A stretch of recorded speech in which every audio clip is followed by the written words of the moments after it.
My mom handed the $7.2 million business I built from scratch to my sister without blinking an eye. My father looked me dead in the face and said, "You will work under her now. She deserves it. She has kids, and you do not." I simply laughed, nodded, and walked out the door while my brother-in-law put his feet up on my desk. They thought I was broken. They had no idea that by taking the company title, they had just signed their own financial death warrants.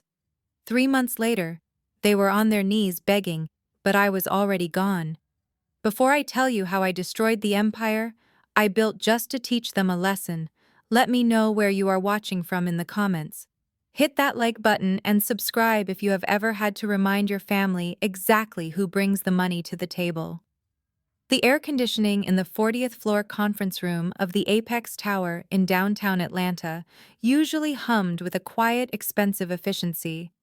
Today, it felt suffocating. I am Nia, 34 years old, and for the last 12 years, I have been the founder and CEO of Nexus Logistics. I started this company in a garage with a single laptop and a maxed-out credit card. Today, I was sitting across from representatives of a global shipping conglomerate, a Mont Blanc pen in my hand, ready to sign a merger deal that would value my life's work at over $7 million. The pen tip touched the paper. This was it. The finish line. The moment I would finally secure generational wealth, not just for me, but for the parents who raised me and the sister I had always tried to protect. The heavy double doors of the conference room slammed open. The sound cracked through the tense silence like a gunshot. I did not look up immediately. I assumed it was security or perhaps a late legal aid. "Stop everything. Do not sign that paper." The voice was unmistakable. It was shrill, demanding, and dripping with the kind of entitlement that makes your skin crawl. I looked up. Standing in the doorway was my mother, Patricia. She was wearing her Sunday best, a floral hat that looked ridiculous in a corporate boardroom, and clutching a black leather handbag like a weapon. Beside her stood my father, Otis, looking uncomfortable but resolute, in a suit he had not worn since my cousin's funeral. Behind them trailed the reason for 90% of my headaches over the last 3 decades. My younger sister, Keisha. She was 30, but she acted 13. She was popping gum, holding an iced coffee, and dragging her 2 unruly 5-year-old twins, who were already smearing chocolate on the glass walls of my conference room. And trailing behind her like a lost puppy was Brad, her husband. Brad was a 32-year-old white man who had failed at 3 startup businesses and currently considered himself a visionary, despite never having held a steady job for more than 6 months. "Mom, what are you doing here?" I asked, my voice dangerously low. "I am in the middle of a closing." "Not anymore." "You are not," Patricia announced, marching into the room. She looked at the bewildered investors in their Italian suits and waved her hand dismissively. "You gentlemen can leave. The deal is off. Nexus Logistics is not for sale. Not today, not ever." I stood up. My chair scraped loudly against the floor. "Excuse me, could you give us a moment?" I said to the investors, trying to salvage a shred of professionalism. They gathered their briefcases, shooting me looks of pity and confusion before filing out. As soon as the door clicked shut, the room shrank. It was just me and the people who shared my DNA, but clearly not my work ethic. "What is this?" I demanded. "You just humiliated me in front of partners I have spent 6 months cultivating. We are saving you from a mistake," Nia, my father, spoke up. His voice was deep, the voice of the man who ruled our household with an iron fist when I was a child. "You do not sell the family legacy." "Family legacy." I laughed, a short, sharp sound. "I built this. Me. I wrote the code for the routing algorithms. I drove the trucks when drivers quit. I negotiated the contracts. You two put up $5,000 12 years ago for the initial licensing fee. That is it. And because of that $5,000, and because you were a naive 22-year-old who trusted your parents, we hold 51% of the voting shares," Patricia reminded me, her eyes gleaming with a cold triumph. "We legally control this company, Nia, and we have decided on a restructuring." My stomach dropped. I knew the paperwork. I knew that technically on paper they held the majority. I had never changed it because I trusted them. I thought we were a team. I thought my success was their success. Restructuring. I asked, my eyes darting to Brad, who was currently walking around the table running his hand along the mahogany finish like he was shopping for furniture. Yes, Patricia said, beaming. She reached out and pulled Keisha forward. Keisha looked bored, checking her nails. We are appointing a new CEO, someone who understands the importance of family, someone who needs this opportunity. Keisha. The silence that followed was so loud I could hear the hum of the server room down the hall. Keisha, I repeated. Keisha, who called me last week to ask how to calculate a tip. Keisha, who thinks supply chain is a type of jewelry. She has a vision, Brad piped up. He walked over to the head of the table, my spot, and sat down. He leaned back, putting his feet in his dirty sneakers up on the polished wood. Plus, she has me. I will be stepping in as Chief Strategy Officer. We have ideas, Nia. Big ideas. Crypto integration, NFT logistics, the future. I felt the blood drain from my face. You cannot be serious. Dad, say something. This is a logistics company. We move freight. We manage complex shipping lanes. This is not a playground for Brad's internet fantasies. My father refused to meet my eyes. He looked at the floor, then at the twins who were now fighting over a stapler. Nia, you have to understand. You are single, you have no dependents, you are strong, you always land on your feet. So because I am competent, I get punished. It is not punishment, Patricia snapped. It is fairness. Keisha has a family. She has 2 children to raise. Brad needs a position that commands respect so he can provide for his household. A man needs to be the head, Nia. You have been running things for too long. It is time to let the man of the family take charge. I looked at Brad. He was smirking at me, that arrogant, mediocre grin of a man who has failed upward his entire life because someone else paved the road. So let me get this straight, I said, my voice trembling with suppressed rage. You are firing me. Oh heavens, no, Patricia said, clutching her pearls. We are not heartless. We are family. You will stay on. I waited. As Vice President of Operations, Otis said, his voice heavy. You will report to Keisha and Brad. You will teach them the ropes. Show them how the systems work. You will guide them until they are comfortable taking the reins completely. Work under them. I pointed at Keisha, who was now taking selfies in the corner with the city skyline. You want me to take orders from my younger sister, who has never worked a 9-to-5 in her life, and her husband who bankrupted a lemonade stand. It is a good offer, Nia, Brad said, interlacing his fingers behind his head. I will not be a harsh boss, as long as you know your place and follow my strategy. I have read a lot of Elon Musk biographies. I know how to disrupt industries. My place. The words hung in the air. My place was apparently beneath them. My place was the workhorse, the mule that pulled the cart so they could ride in it, waving to the crowd. I looked at my mother. She was smiling, that beatific church lady smile she wore when she was forcing her will on everyone else. Do this for your sister Nia. Be the bigger person. God blesses those who sacrifice for family. Something inside me snapped. It was not a loud snap. It was the quiet, final sound of a bridge collapsing into the sea. I looked at the 3 of them. My parents, who valued my sister's chaotic life over my discipline. My sister, who believed she was owed the world. And Brad, the parasite, who had finally found a host big enough to feed his ego. I took a deep breath. The anger that had been boiling in my chest suddenly cooled into ice. I looked at the merger contract on the table, the one that would have made us all rich.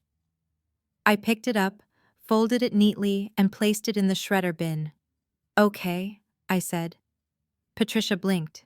Okay, just like that. You are the majority shareholders. I said, my voice flat, devoid of emotion.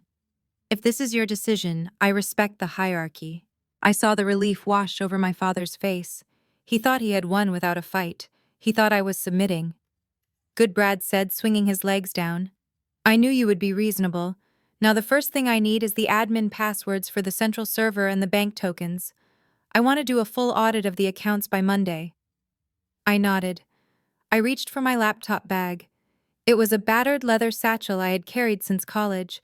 I unplugged my personal laptop from the presentation cable. I will write everything down for you. I lied. I walked over to the sideboard where the office safe was hidden behind a painting. I keyed in the code. Inside was a single, ruggedized external hard drive. It was black, nondescript, and worth more than the entire building we were standing in. It contained the brain. You see, what my family did not understand was that Nexus Logistics was just trucks and warehouses. The thing that made it valuable, the thing that made Nike and Amazon call me personally, was the proprietary AI algorithm I had written myself, on my own time, on my own equipment. It predicted supply chain bottlenecks 3 days before they happened. It was the magic sauce. And it was intellectual property registered solely in my name, not the company's. I slipped the hard drive into my bag. What are you doing? Keisha asked, looking up from her phone. Just gathering my personal effects, I said. I grabbed the framed photo of me and Grandpa from the desk. He was the only one who ever believed in me. He told me never to trust anyone with the keys to my kingdom. I wish I had listened sooner. I slung the bag over my shoulder. Where are you going? Patricia asked, her brow furrowing. We have a staff meeting in 10 minutes to announce the leadership change. You need to be there to validate Keisha. I stopped at the door. I looked back at the room. The view of Atlanta was breathtaking, a sprawling metropolis of opportunity that I had conquered once and would conquer again. I am resigning, I said softly. What? Otis stood up. You cannot resign. We need you. You have to train them. You said Brad is a visionary, I replied, a small cold smile playing on my lips. Visionaries figure it out. But the passwords, Brad shouted, standing up. The client contacts, the schedule. It is all on the server, I said. Good luck finding it. I walked out. I did not run. I did not storm. I walked with the steady, rhythmic pace of a woman who knows exactly where she is going. Behind me, I heard the chaos erupt. I heard my mother shouting my name. I heard Brad cursing. I heard Keisha asking why the Wi-Fi just went down. I walked past the open plan office where 50 employees were working. They looked up at me. My assistant Sarah saw my face and stood up. I am out, Sarah, I whispered as I passed her desk. If you are smart, you will update your resume tonight. I stepped into the elevator and pressed the button for the lobby. My phone began to vibrate instantly. Mom, Dad, Brad, Keisha, even the landline from the conference room. I took the SIM card out of my phone and dropped it into the trash can in the elevator corner. The doors opened to the lobby. The sunlight hit my face. It was blinding.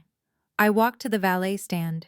My car was brought around a modest sedan because I reinvested everything into the business. I got in, tossed my bag on the passenger seat, and drove away. They had the office. They had the trucks. They had the logo. But they did not have the brain. And they did not have me. I checked the time on the dashboard clock. It was 2 p.m. By 5 p.m., the automated system health check would run. When it did not find my biometric authentication, the failsafe would trigger. The brain would lock down. The proprietary code would encrypt itself. The routing system would revert to manual. Nexus Logistics was about to become a very expensive paperweight. I drove toward the highway, merging into traffic. I was not going home to my rented apartment. That was the first place they would look. I headed north toward the private gated community where I had quietly purchased a penthouse 3 months ago under an LLC that my family knew nothing about. I pulled into the underground garage, parked, and took the private elevator up. The apartment was cool, silent, and empty. I walked to the floor-to-ceiling windows and looked out over the city.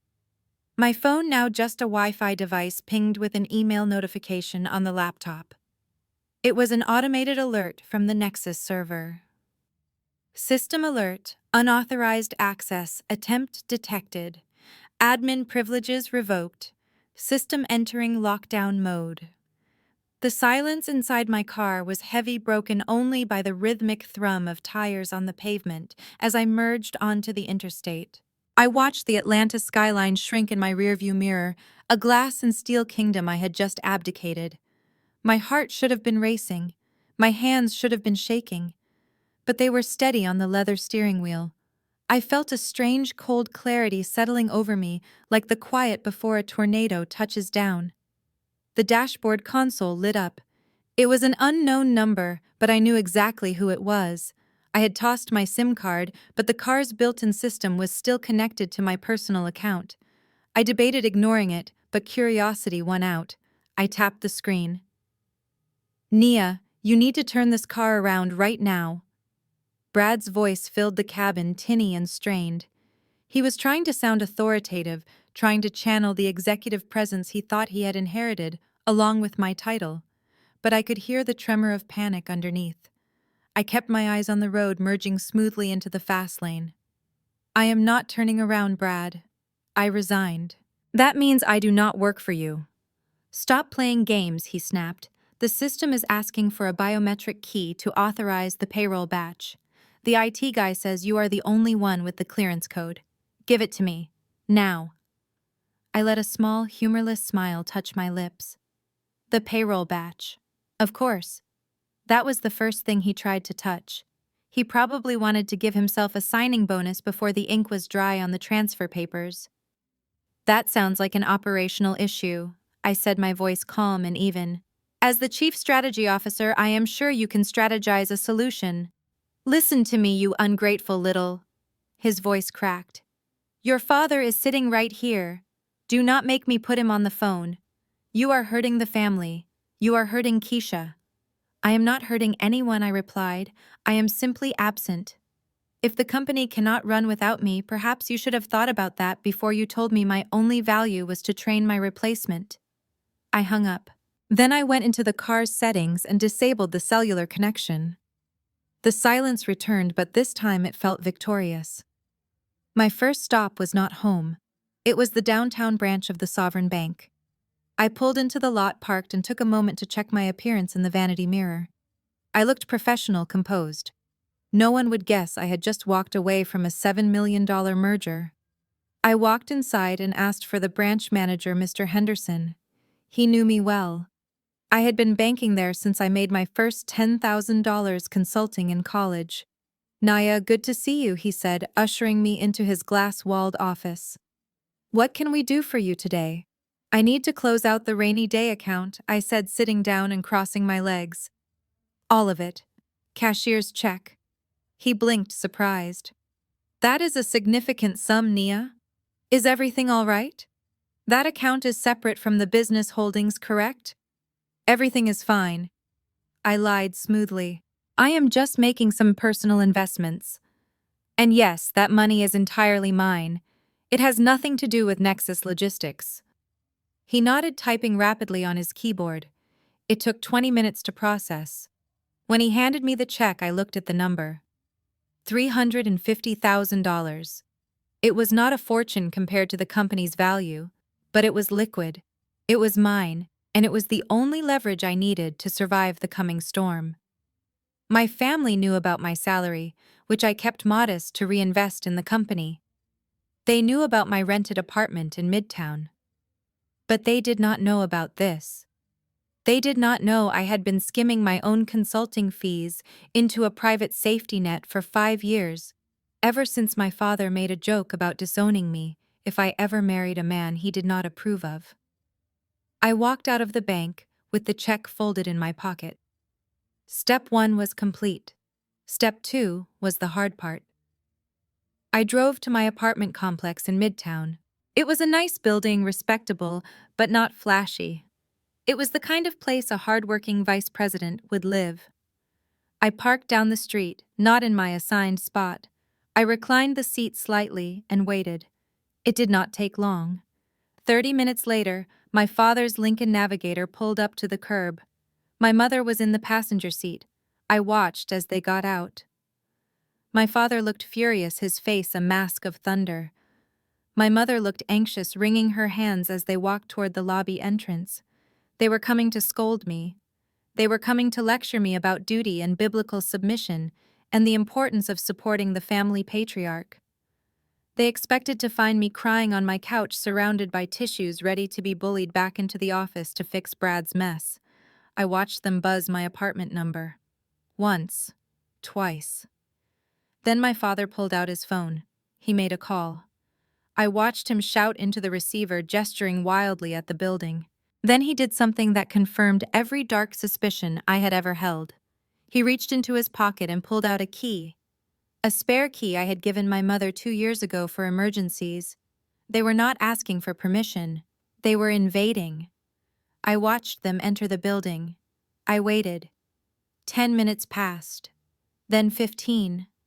When they finally emerged, the fury on my father's face had been replaced by genuine confusion. My mother looked pale. They walked back to the car slowly like people who had lost their bearings. They had found the apartment empty. I had moved out 3 days ago. It wasn't a psychic premonition. It was data. I dealt in logistics. I dealt in patterns. And the pattern of my family's behavior had been trending toward this hostile takeover for months. Brad's sudden interest in the company financials, my father's secret meetings with the lawyers, Keisha's sudden questions about my daily schedule. I saw the bottleneck approaching, and I rerouted. My furniture was in storage. My clothes were packed. The apartment they had just stormed was a hollow shell scrubbed clean of my existence. I had left nothing behind but the nail holes in the walls and a lease that expired at midnight tonight. I waited until their SUV disappeared around the corner before I started my car. I felt a pang of sadness, sharp and deep, but I pushed it down. There was no room for sentimentality in logistics. Sentimentality caused delays.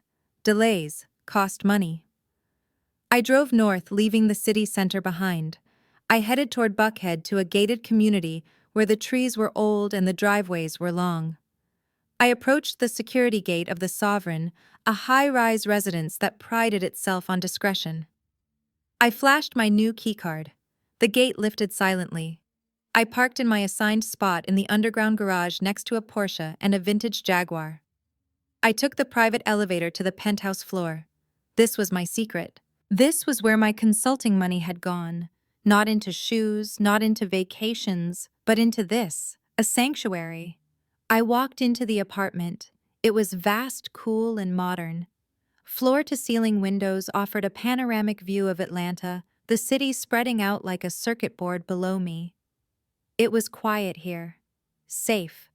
I went to the home office I had set up in the second bedroom. It looked more like a command center than a study.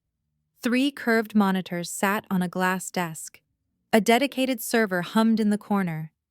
I sat down and woke the system. My fingers flew across the mechanical keyboard.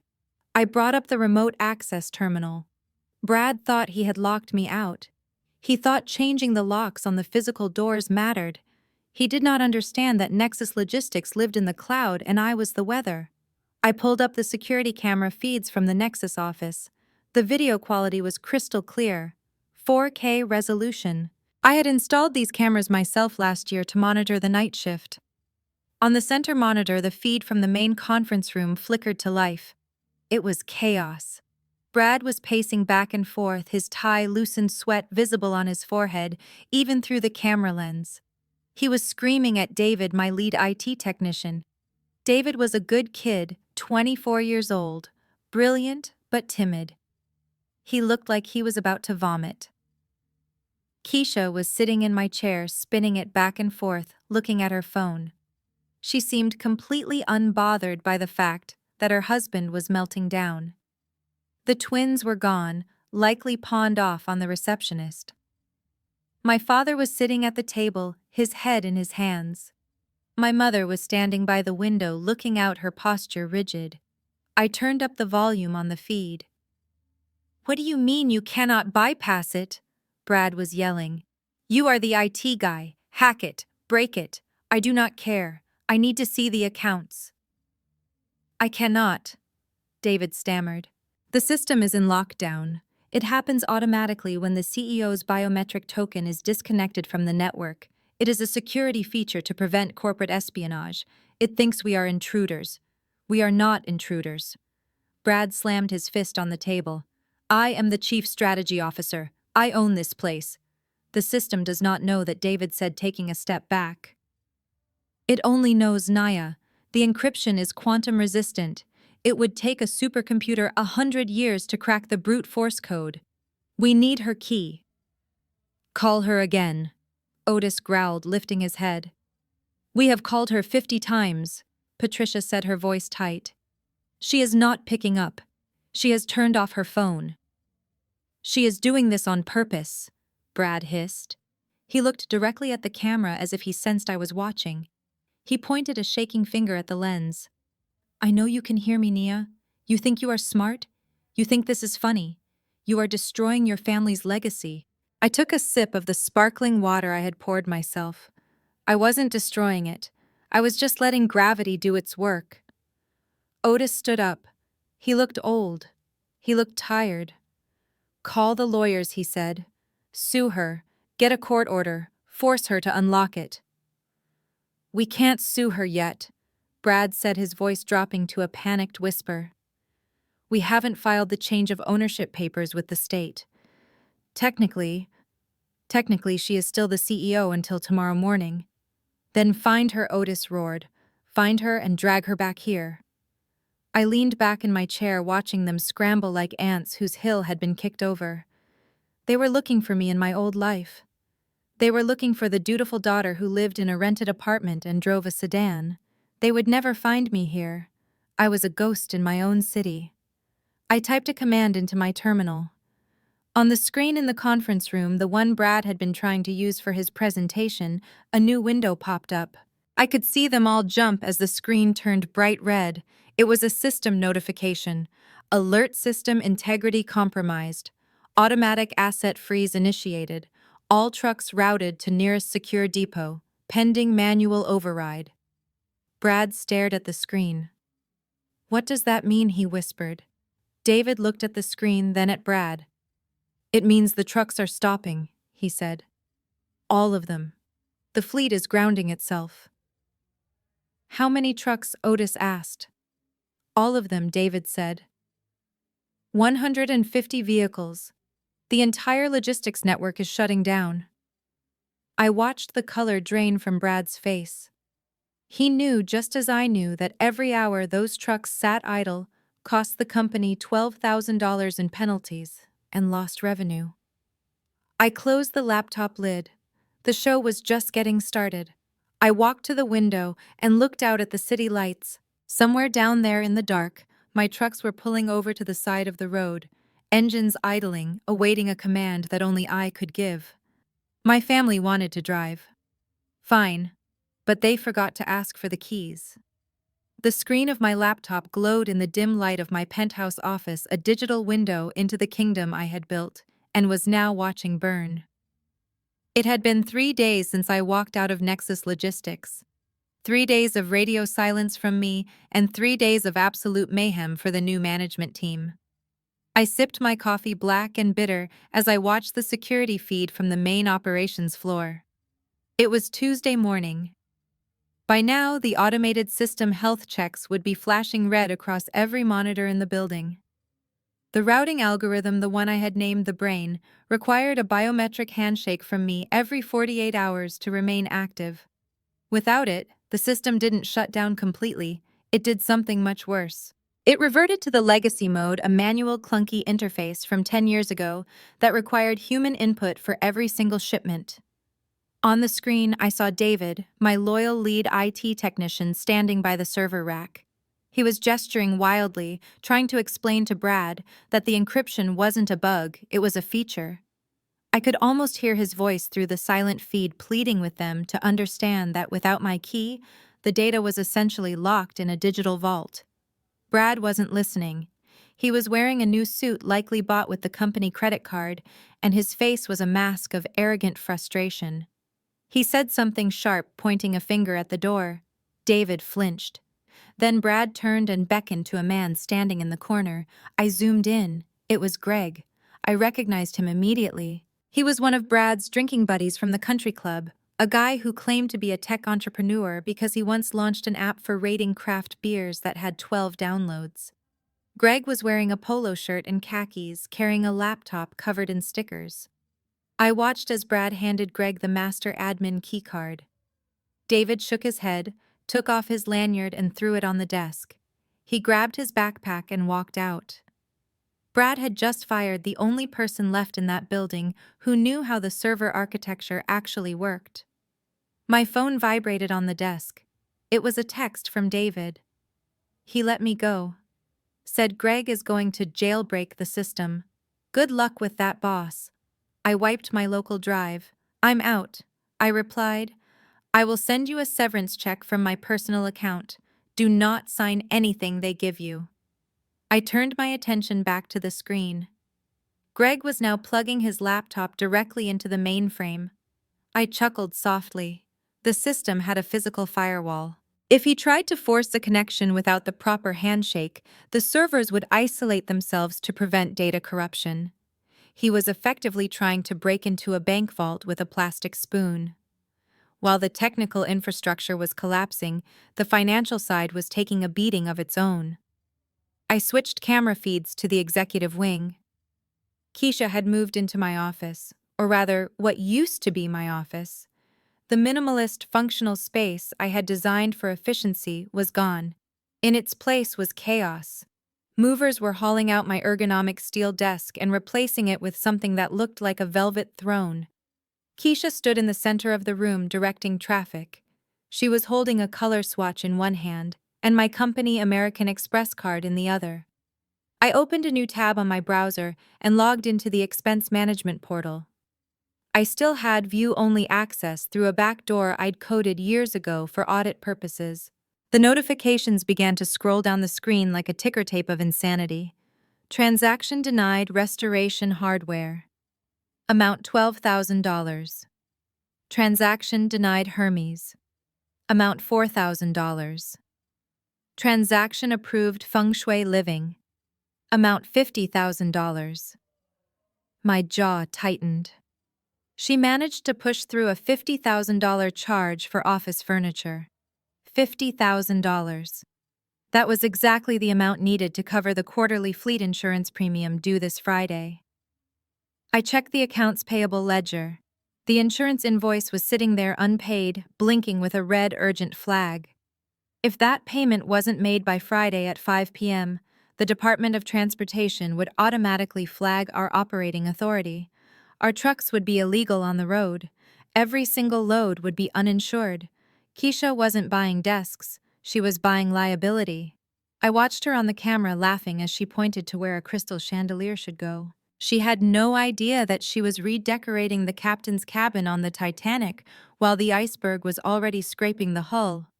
By Thursday, the cracks were turning into canyons. The legacy routing system was too slow. Without the AI to predict traffic patterns and weather delays, the dispatchers were flying blind. They were routing refrigerated trucks into storm fronts and sending long-haul drivers into gridlock. I sat in my penthouse, my monitors glowing with the train wreck. I had access to the driver communications channel. It was a bloodbath. Dispatch. I have been sitting at the dock in Memphis for 6 hours. The manifest is wrong. They are refusing the load. Hey, this is Unit 402. My fuel card just got declined. I am stuck in Nowhere, Alabama, with a full load of pharmaceuticals. What is going on? Dispatch, answer the phone. I am timed out on my hours. I need a relief driver, or this load is going to spoil.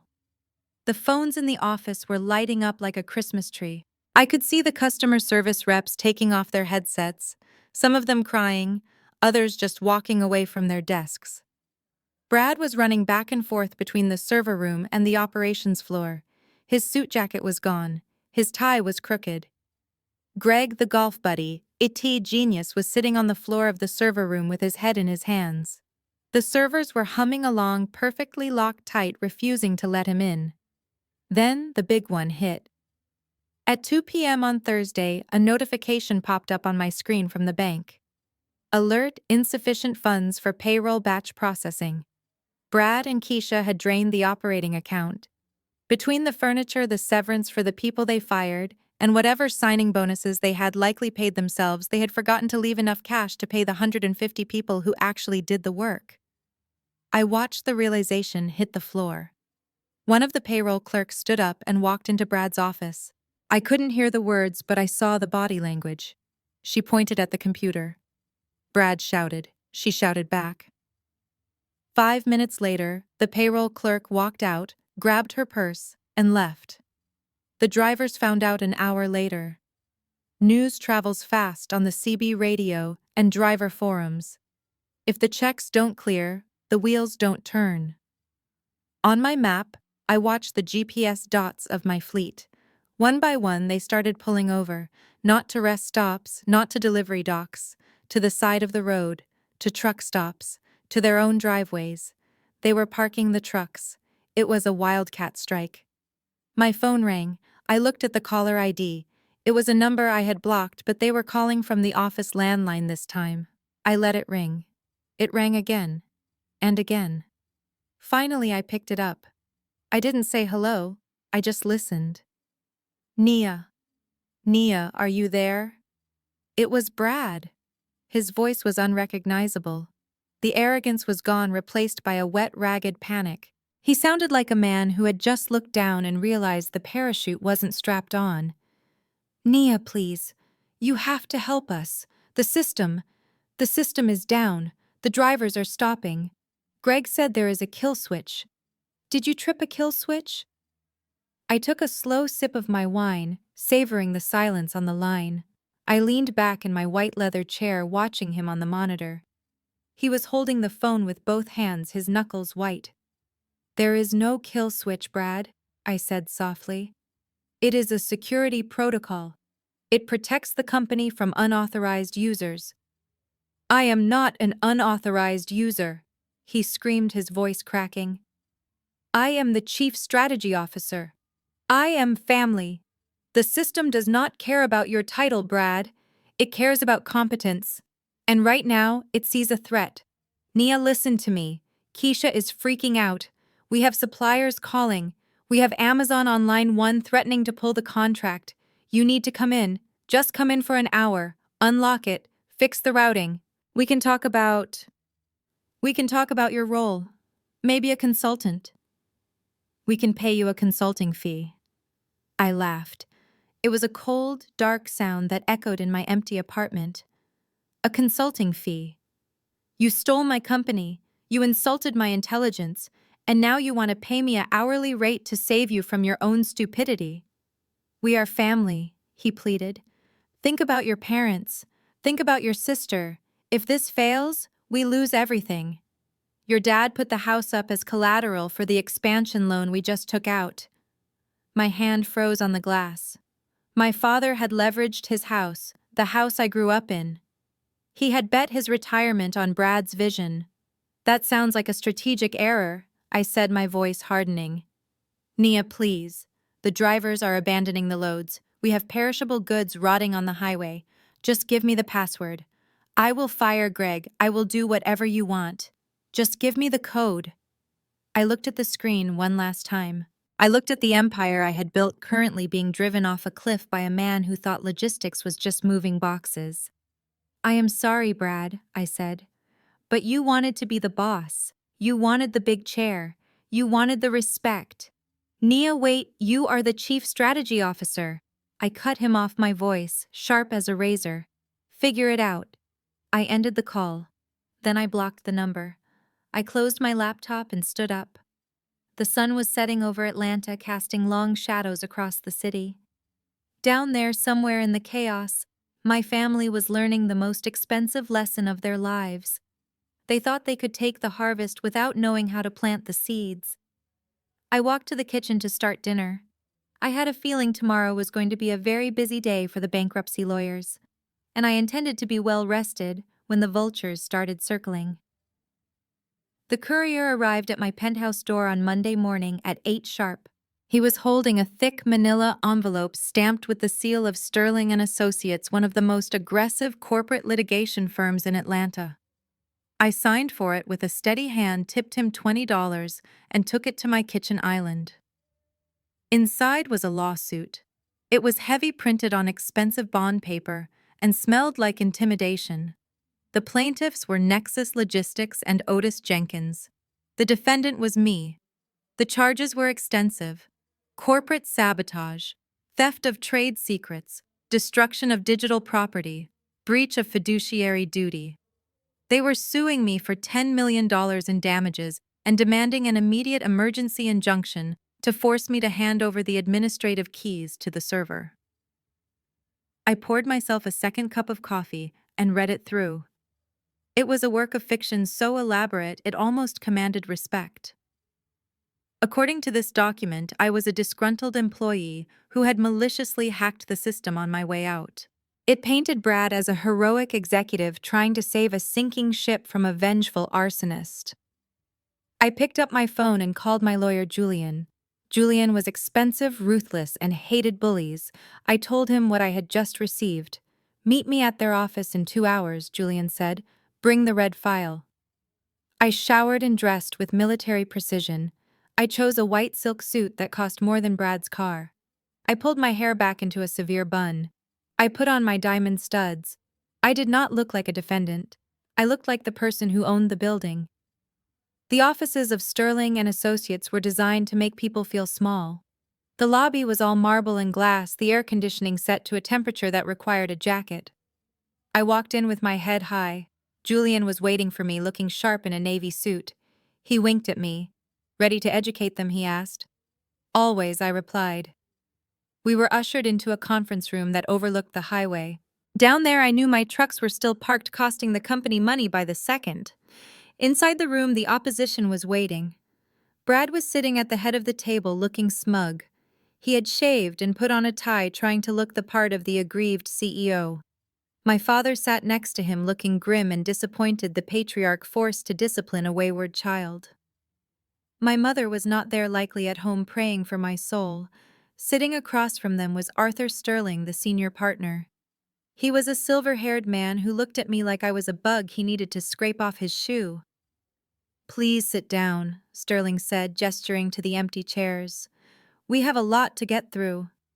I sat. Julian placed his briefcase on the table, but did not open it.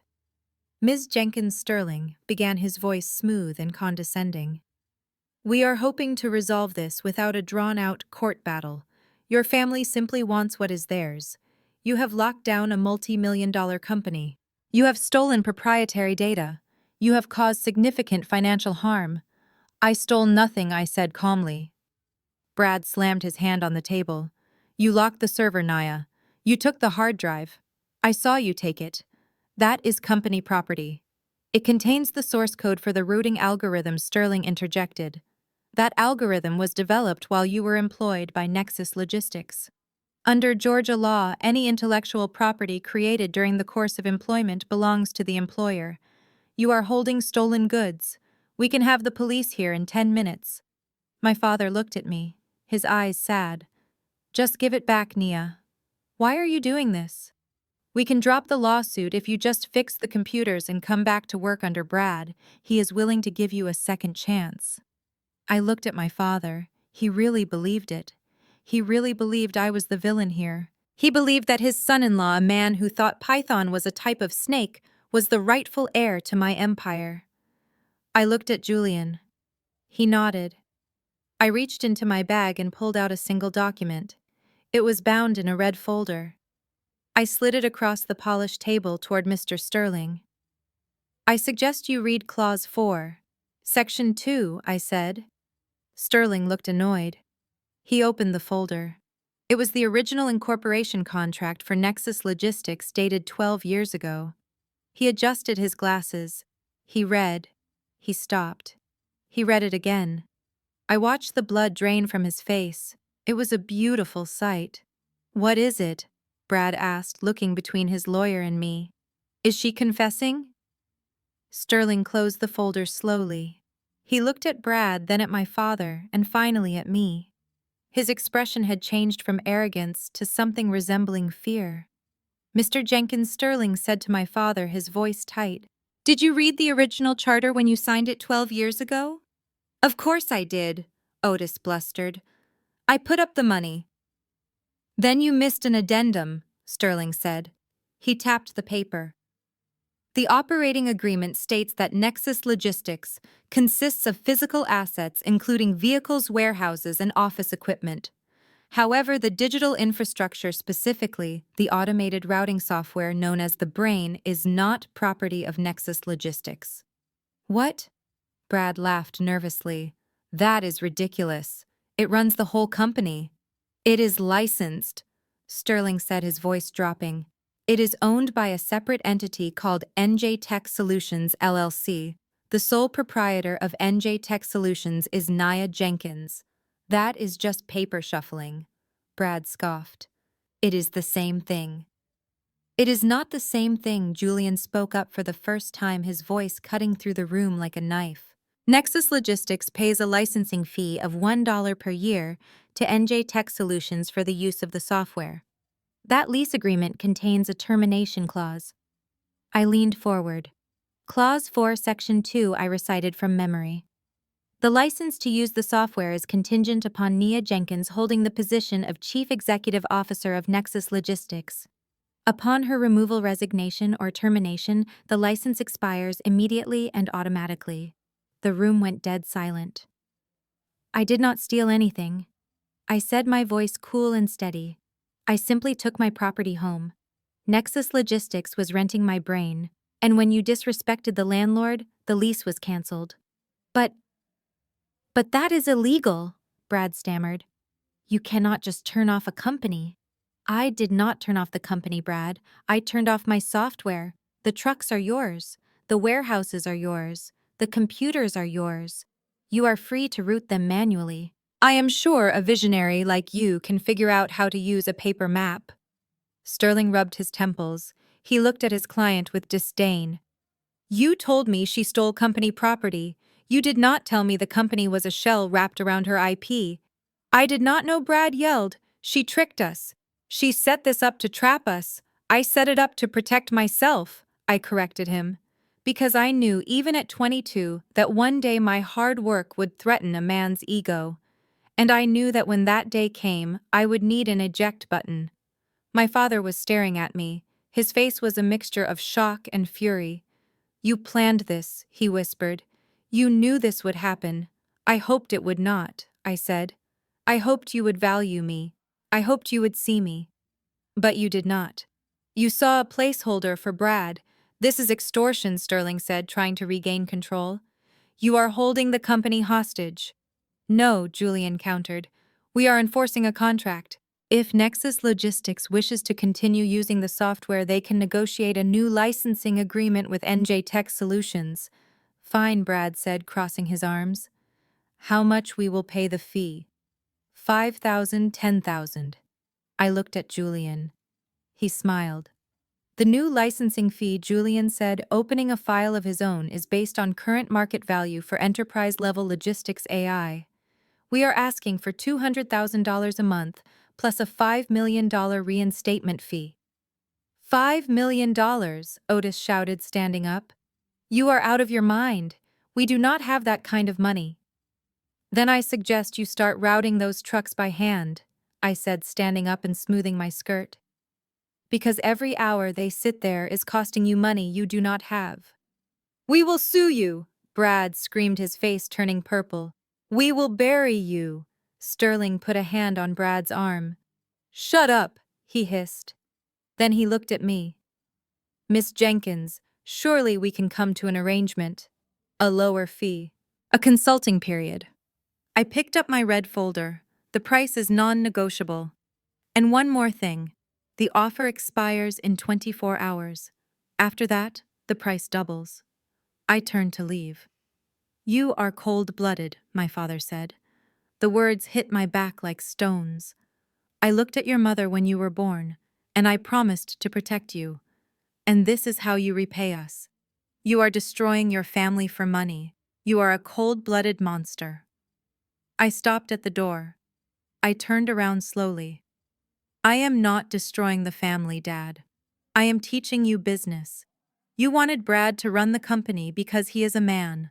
Fine, let him run it. But do not expect me to carry him on my back while he kicks me in the ribs. I walked out. Julian followed me.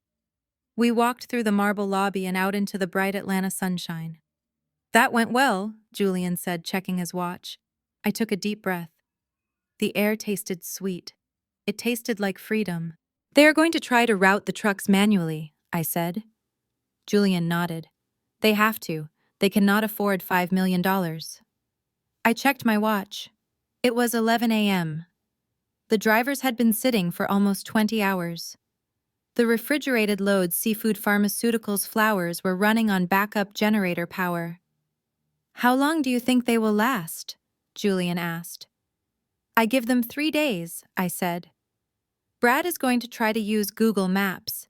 He is going to realize that commercial trucks cannot go on certain parkways or under low bridges.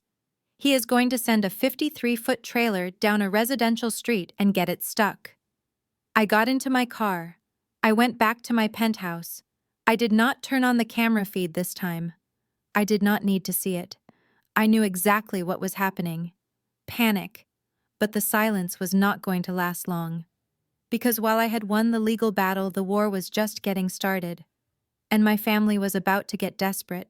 Desperate people do dangerous things. 2 hours later, I got a notification on my phone. It wasn't from my family. It was from the bank. Alert attempted access to frozen corporate accounts. Brad was trying to move money. He was trying to find liquidity. He was looking for cash to pay drivers under the table to keep them from quitting. He was digging a hole, and I was holding the shovel. The leaves in Atlanta were turning a deep burnt orange, signaling the arrival of November.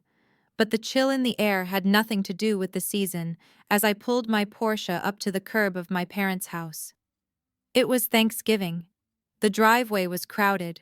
My father's Lincoln Navigator sat next to Brad's leased Range Rover, which I noticed was parked haphazardly on the front lawn, leaving tire tracks in the grass my father used to obsessively manicure. I checked my reflection in the rearview mirror.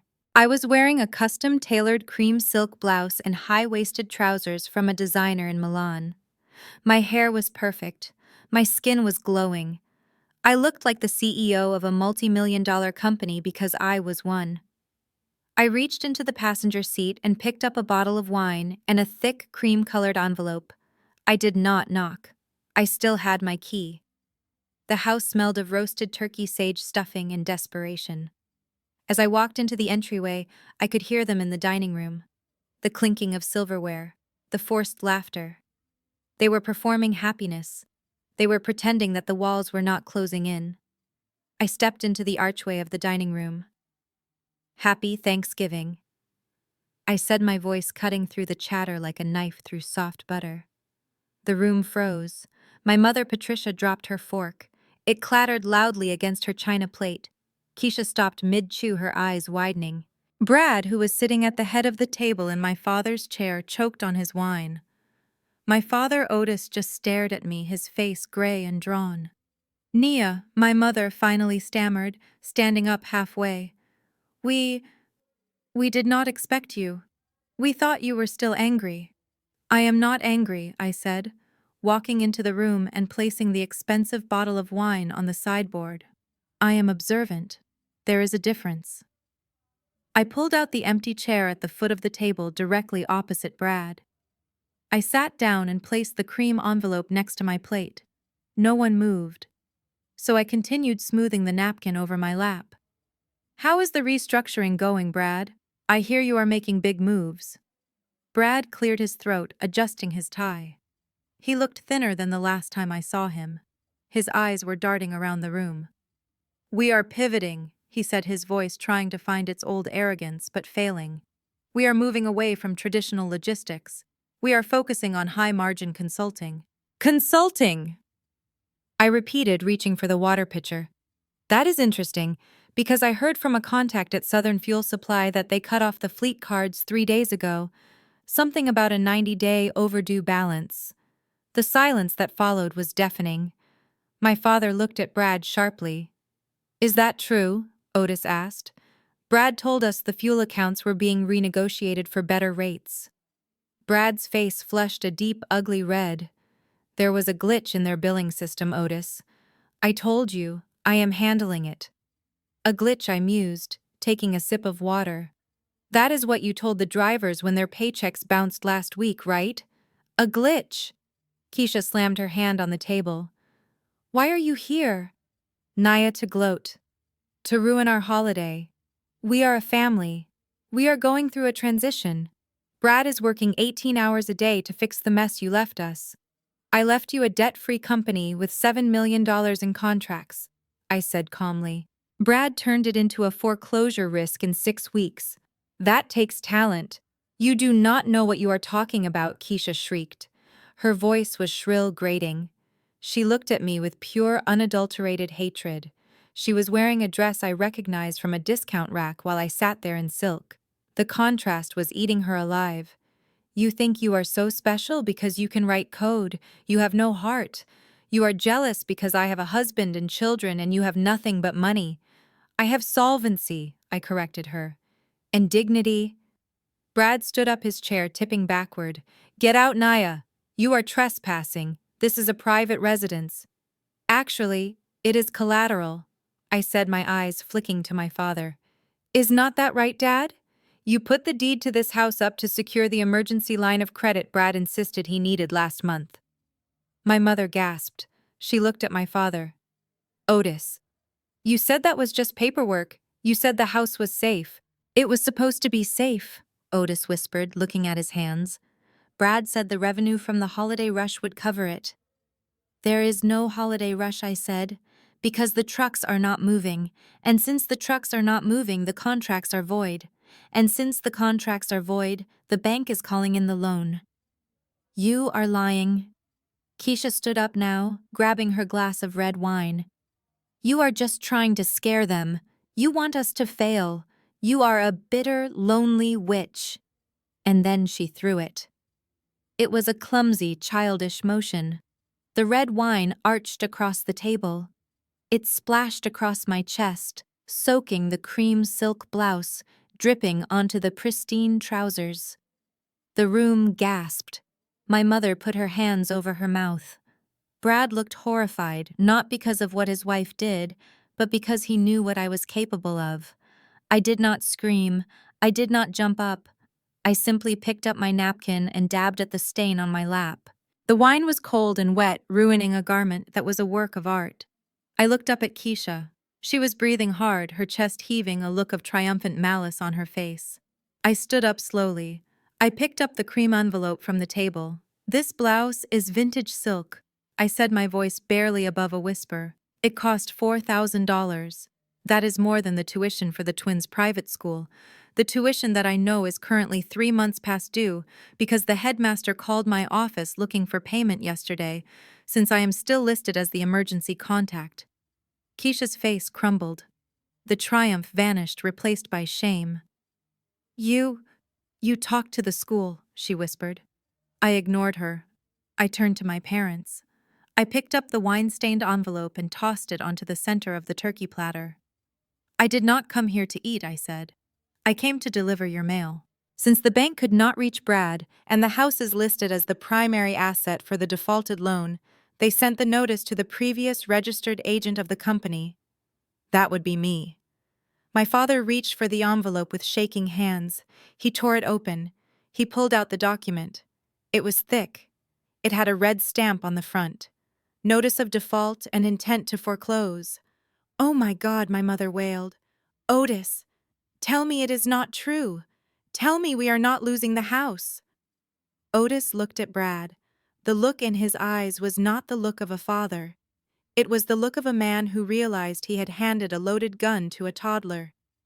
You said we had time, Otis croaked. You said the investors were coming through.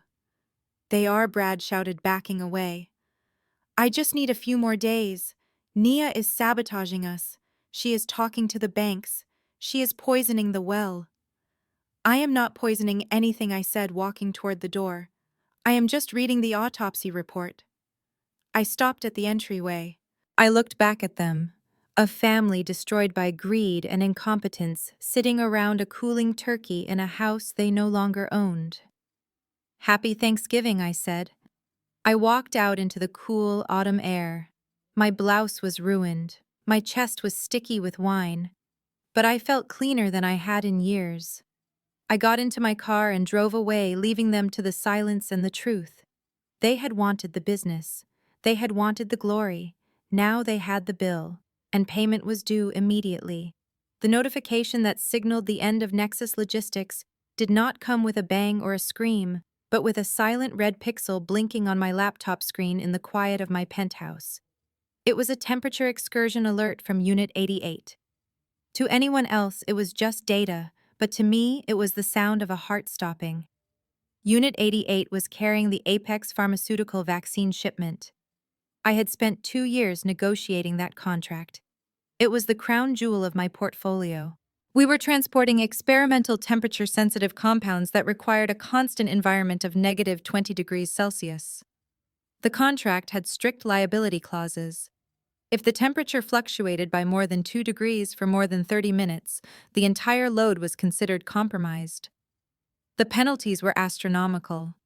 I watched the telemetry data stream in real time. The internal temperature of the trailer was rising. -18, -15, -10. The cooling unit had failed. I opened the maintenance logs in the back-end system. I knew what I would find before the page even loaded. The preventive maintenance schedule for the refrigerated fleet was empty. The entry stopped exactly 5 days after I walked out of the building. Brad had canceled the service contract with the refrigeration specialists. I could hear his voice in my head saying that maintenance was a cost center we could trim to improve margins. He had trimmed the life support system of the company to buy office furniture. I switched the camera feed to the main loading dock at the central warehouse. The truck had been routed back to base. It was reversing into the bay. A black sedan was already waiting by the ramp. I recognized the woman standing next to it. It was Elena Rostova, the vice president of operations for Apex Pharma. She was not a woman you wanted to see standing on your dock with her arms crossed. Brad came running out of the office. He was wearing a safety vest over his suit that looked like a costume on a child. He was waving a clipboard. He walked up to Elena with a smile that was too wide and too desperate. I turned up the volume on the microphone mounted above Bay 4. "Ms. Rostova." "What a surprise," Brad said, extending a hand she did not shake. "We had a minor technical glitch with the sensor, but I assure you the product is fine. We are just going to swap the tractor and get it back on the road." "Open the trailer," Elena said. Her voice was ice. Brad laughed nervously. "Now, Elena, there is no need to break the seal. That would void the insurance. We can just recalibrate the sensor and—" "Open the trailer," she repeated. The driver walked to the back. It was Mr. Miller. He was 60 years old, a black man who had been driving trucks since before Brad was born. I had hired him myself 7 years ago. He looked tired. He looked disgusted. He unlatched the heavy doors and swung them open. A wave of warm air hit the sensor. The digital display on the wall turned a solid, angry crimson. The data logger printed a receipt that was essentially a death certificate for $3 million worth of medicine. "The product is spoiled," Elena said. She did not yell. She did not scream. She simply stated a fact that would bankrupt the company. "You broke the cold chain. The entire shipment is toxic waste." "It is not my fault," Brad shouted, turning immediately to Mr. Miller. He pointed a shaking finger at the driver. It was him. He must have turned off the reefer unit to save fuel. Drivers do it all the time. He was trying to pocket the fuel allowance. Mr. Miller stood there, his face impassive. "I did not turn off anything," he said, his voice deep and rumbling. "The compressor seized up 10 miles outside of Macon. I called dispatch 4 times. No answer. I called the emergency maintenance line. Disconnected. I did what I could, but the unit is dead. It has not been serviced in 3 months." "Liar," Brad screamed. He was sweating now, panic making him vicious. "You sabotaged it. You are working with Naya, aren't you? She paid you to destroy this load. You are fired. Get your things and get off my property. Mr. Miller looked at Brad. Then he looked at the ruined cargo. He reached into his pocket and pulled out his keys. He dropped them on the concrete floor. The sound was small, but in the cavernous warehouse it echoed like a gavel strike. "You do not have to fire me, son," Mr. Miller said. "I quit, and I am not the only one." He turned to the other drivers who had gathered on the dock to watch the commotion. There were 20 of them, men and women who moved the world while people like Brad slept. They looked at Mr. Miller. They looked at the puddle of condensation forming under the ruined trailer. "Drop them," Mr. Miller said. One by one the keys hit the floor. Clink, clink, clink. It was the sound of a mutiny. It was the sound of labor realizing its power. Brad stared at the pile of keys. His mouth opened and closed like a fish on a hook. "You cannot do this," he stammered. "We have contracts. You are essential workers." "We are liabilities," Mr. Miller corrected him. "According to you. Good luck driving them yourself." Elena Rostova stepped forward. She handed Brad a piece of paper. "This is a formal notice of breach of contract," she said. "We will be seeking damages in the amount of $5 million for the lost product and the delay. Our legal team will be in touch with your insurers. Although I suspect, given the gross negligence of canceling your maintenance contracts, your insurance will likely deny the claim." She turned and walked back to her car. The drivers walked out the side door. The warehouse was suddenly very large and very empty. Brad stood alone on the dock, surrounded by silent trucks and a ruined fortune. He looked up at the security camera. He knew I was watching. He screamed my name. He picked up a clipboard and threw it across the bay. It shattered against the wall. I closed the laptop. The notification on my phone buzzed. It was a Google alert I had set for the company name. The headline was already live on the local Business Journal website. "Logistics giant stumbles. Vaccine shipment lost. Driver walkout cripples. Nexus operations." I scrolled down. There was a quote from an anonymous shareholder. It was probably my Uncle James, who always had a loose tongue. "We are looking at a total collapse," the quote read. "Management has lost control. We are exploring legal options to remove the current leadership." I poured the rest of the wine down the sink. I did not feel triumphant. I felt a heavy, hollow sadness. I had built that company to be a fortress. I had built it to protect my family. And they had dismantled it brick by brick in less than 60 days because they could not stand the sight of a woman holding the blueprint. My phone rang again. It was Keisha. I let it go to voicemail. Then I blocked her too. The dismantling was almost complete. The bank had called the loan on the house. The biggest client had just sued for $5 million. The workforce had walked out. There was only one card left to play, and it was the one that would hurt the most. I opened my safe. I took out a file labeled Personnel. Inside was a dossier I had compiled months ago when I first noticed discrepancies in the petty cash. I had hoped I was wrong. I had prayed I was wrong. But the private investigator I hired last week confirmed it. Brad wasn't just incompetent, he was a criminal. And he had been using Nexus Logistics to wash money for an online gambling ring since the day he married my sister.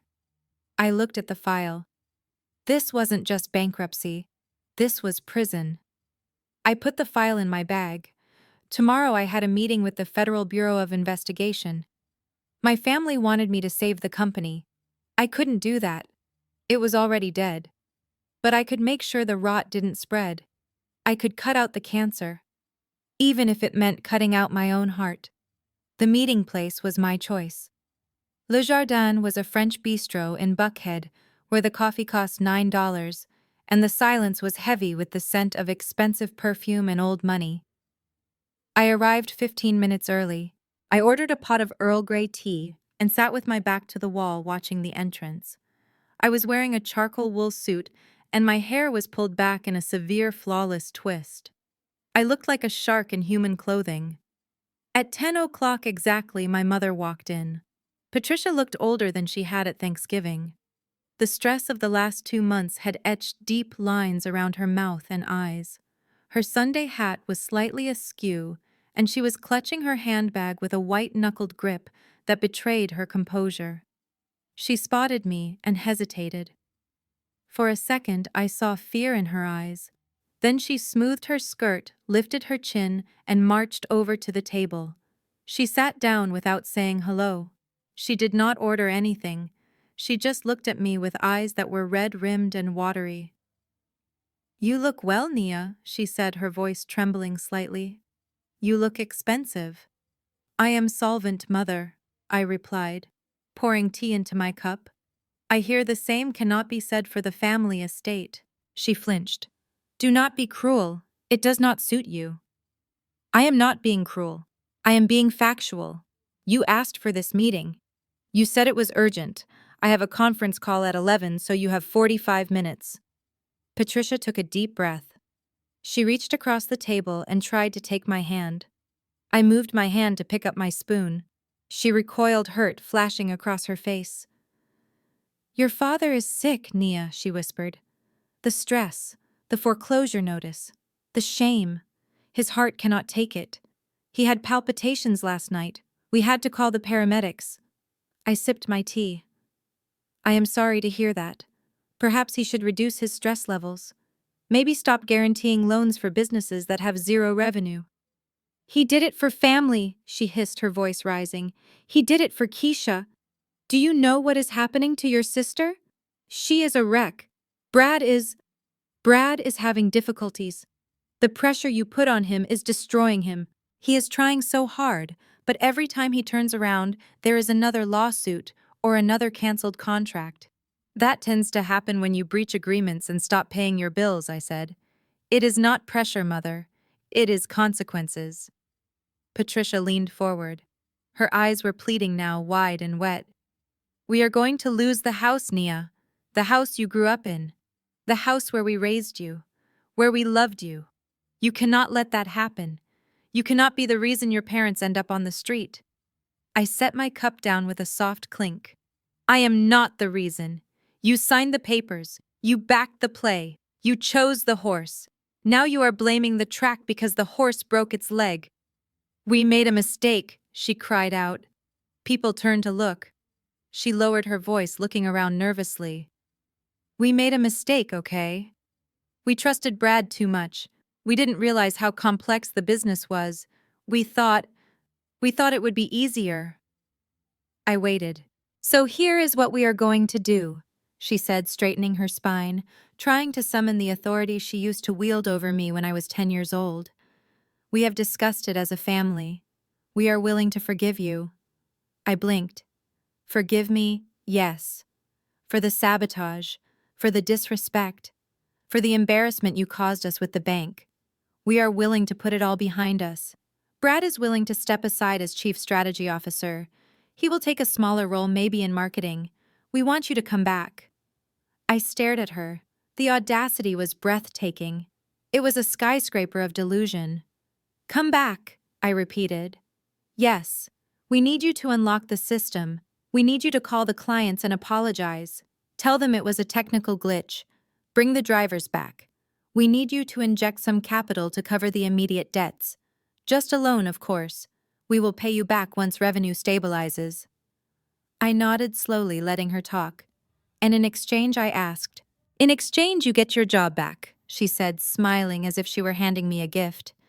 "You can be the CEO again. Of course, we will keep 51% of the stock to ensure checks and balances. We cannot have you running off again. But you will be in charge of operations. You will save the company. You will save the house. You will save your sister. And my salary," I asked. She hesitated. "Well, obviously, given the financial situation, we cannot pay you a salary right away. You have plenty of money, Nia. We know you do. You can work pro bono for a year or two. Think of it as your contribution to the legacy. It is the least you can do after the damage you caused." I looked at her. I looked at the woman who had birthed me, who had raised me, and who had ultimately decided that my worth was measurable only by how much I could suffer for her golden child. She wanted me to work for free. She wanted me to bail out the man who stole my company. She wanted me to apologize for being the victim, and she called it forgiveness. I started to laugh. It started as a chuckle deep in my throat and bubbled up until I was laughing out loud. It was a cold, hard sound devoid of any humor. "What is funny?" Patricia asked, her smile faltering. "This is a serious offer." "It is a joke, Mother," I said, wiping a tear of mirth from my eye. "It is the funniest thing I have heard all year. You think I want my job back? You think I want to work for you?" "It is your company," she insisted. "You built it?" "I built it, yes. And then you gave it to a man who used it to launder money and destroy my reputation. That company is dead, Mother. It is a corpse. You are asking me to perform CPR on a skeleton. It is not dead. We just need cash." "It is over," I said, my voice dropping to a steel whisper. "The bank is foreclosing on the business assets next week. I saw the filing this morning. They are going to auction off the trucks, the warehouse lease, the brand, everything. Then stop them. Pay them off." "No." Her face went slack. "No, I am not going to save Nexus Logistics, Mother. I am going to bury it. And then when the dust settles and the auctioneer clears his throat, I am going to buy the pieces for pennies on the dollar." She stared at me, horror dawning in her eyes. You want to buy it?" "I am going to own it," I said. "All of it. 100%. No partners, no parents, no deadbeat brother-in-laws. I will buy the trucks. I will buy the client list, and I will build something new on the ashes of your failure." "You monster," she whispered. "You planned this. You want to humiliate us." "I did not plan for you to be incompetent," I said. "That was a bonus. But yes, I am going to win. And Keisha, she will be on the street, unless she wants to apply for a job. I hear I will need janitors." Patricia stood up. Her chair fell backward with a crash. Her face was purple with rage. The mask of the grieving, concerned mother fell away, revealing the vindictive matriarch underneath. "I disown you!" she screamed. People in the restaurant went silent. Forks hovered halfway to mouths. "I disown you. You are not my daughter. You are a devil. I curse the day you were born." She raised her hand. She swung. It was a telegraphed, clumsy slap aimed right for my cheek. I caught her wrist. My grip was iron. I did not flinch. I did not blink. I held her hand in the air inches from my face. I looked into her eyes and saw the fear behind the anger. She realized in that moment that she had no power left. The physical dominance, the emotional manipulation, the guilt, it was all gone. "I am not a child you can discipline, Patricia," I said softly. "And you are not a mother I need to obey." I shoved her hand away. She stumbled back, catching herself on the table. She looked at her wrist where my fingers had left red marks. She looked at me with pure terror. "Do not ever touch me again," I said. She grabbed her handbag. She was shaking. She backed away, her eyes wide. "You will burn for this," she hissed. "You will die alone with your money." "Better than dying in a house I do not own, surrounded by people who hate me," I replied. She turned and ran. She did not walk. She ran out of the restaurant, a fleeing general whose army had deserted her. I sat back down. My heart was beating slow and steady. I picked up my tea. It was still warm. I took a sip. I signaled the waiter. "Check, please," I said. I had a meeting with a private investigator in an hour. We had to discuss Brad's offshore accounts. And then I had to call the bank. I wanted to make sure I was the first bidder on the list for the foreclosure auction. My mother was right about one thing. It was urgent, but not for the reasons she thought. The empire was falling, and I was the gravity. The Velvet Room was not the sort of place you found on Google Maps. It was tucked into the basement of a nondescript industrial building in an area of Atlanta that was gentrifying but still had teeth. There was no sign, just a heavy steel door and a camera that judged your net worth before the lock clicked. I sat in a corner booth, upholstered in crushed red velvet obscured by shadows and the drifting haze of expensive cigar smoke. Across from me sat Vance, the private investigator I had retained 48 hours ago. Vance was a former forensic accountant for the IRS who had decided he preferred cash payments and flexible hours. He slid a black leather binder across the table. It was thick. "You were right," Vance said, his voice a low rumble that barely carried over the jazz music. "He is not just incompetent, Nia. He is actively looting the place." I opened the binder. The first page was a spreadsheet, a flow of funds that looked like a hemorrhage. "He set up 3 shell companies," Vance explained, pointing a thick finger at the rows. "Alpha Consulting, BK Strategy, and Omega Logistics, all registered to a P.O. box in Savannah. Nexus pays them for strategic advisory services and fleet maintenance. The invoices are generated on the 1st of the month. The payments are wired out on the 2nd. "And where does the money go?" I asked, though. Looking around the room, I had a pretty good idea. Vance nodded toward the center of the room. I looked. There at the high-stakes poker table sat Brad. He was wearing a tuxedo that fit him poorly, sweating under the low lights. He had a stack of chips in front of him that represented the severance pay of 10 good drivers. He was laughing too loudly, holding a drink that was mostly scotch, and trying to look like a man who belonged in a room full of sharks. "He sends the money to the shell accounts," Vance continued. "Then he transfers it to a crypto wallet. Then he cashes it out here. He is down $400,000 in 6 weeks. 400,000. That was the maintenance budget. That was the fuel reserve. That was the reason the trucks were sitting on the side of the highway." "He is not just gambling," Vance said. "Turn to page 12. I flipped the pages. Photographs. High resolution, grainy but clear. Brad entering a luxury condo building in Midtown. Brad at a jewelry store. Brad dining at a steakhouse. He was not alone. In every photo there was a woman. She was young, maybe 22, with bleached blonde hair and the kind of clothes that look expensive from a distance but cheap up close. "Her name is Tiffany," Vance said. "She is a bottle service girl at the club uptown. He pays her rent. He bought her a Mercedes last week, leased it under the company name as a fleet vehicle." I looked at the photo of the Mercedes. It was a white C-Class. I looked at the invoice attached. It was categorized in the Nexus ledger as a heavy-duty transport unit. "He listed a sedan for his mistress as a semi-truck," I whispered. "He is not even trying to hide it."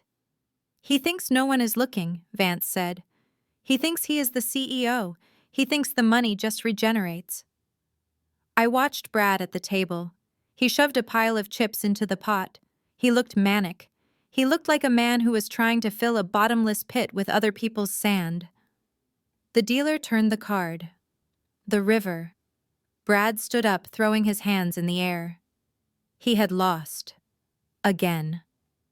He reached into his pocket and pulled out his phone. I watched him dial. "Turn to the transcripts," Vance said. "Page 20. I flipped to the back. It was a log of text messages and transcribed voicemails. Vance had cloned Brad's phone. It was a gray area legally, but for information gathering it was gold. The timestamps were from 2 weeks ago. The conversation was between Brad and Keisha. Keisha. "The bank called again. They say the mortgage payment bounced. Brad, you said you transferred the bonus." "Brad, I did. It is just a clearing delay. Stop nagging me. I am handling it." Keisha. "I found the receipt, Brad. I found the receipt for the bracelet." "Who is Tiffany?"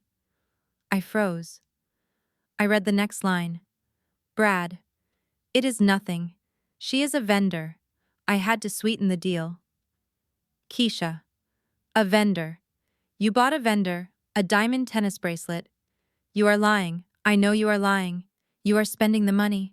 You are gambling again, are you not?" "Brad, if I stop now we lose everything. I just need one big win. Just one. Then I will put it all back. I swear." Keisha. "You promised. You promised my dad you knew what you were doing. If Nia finds out, she will destroy us.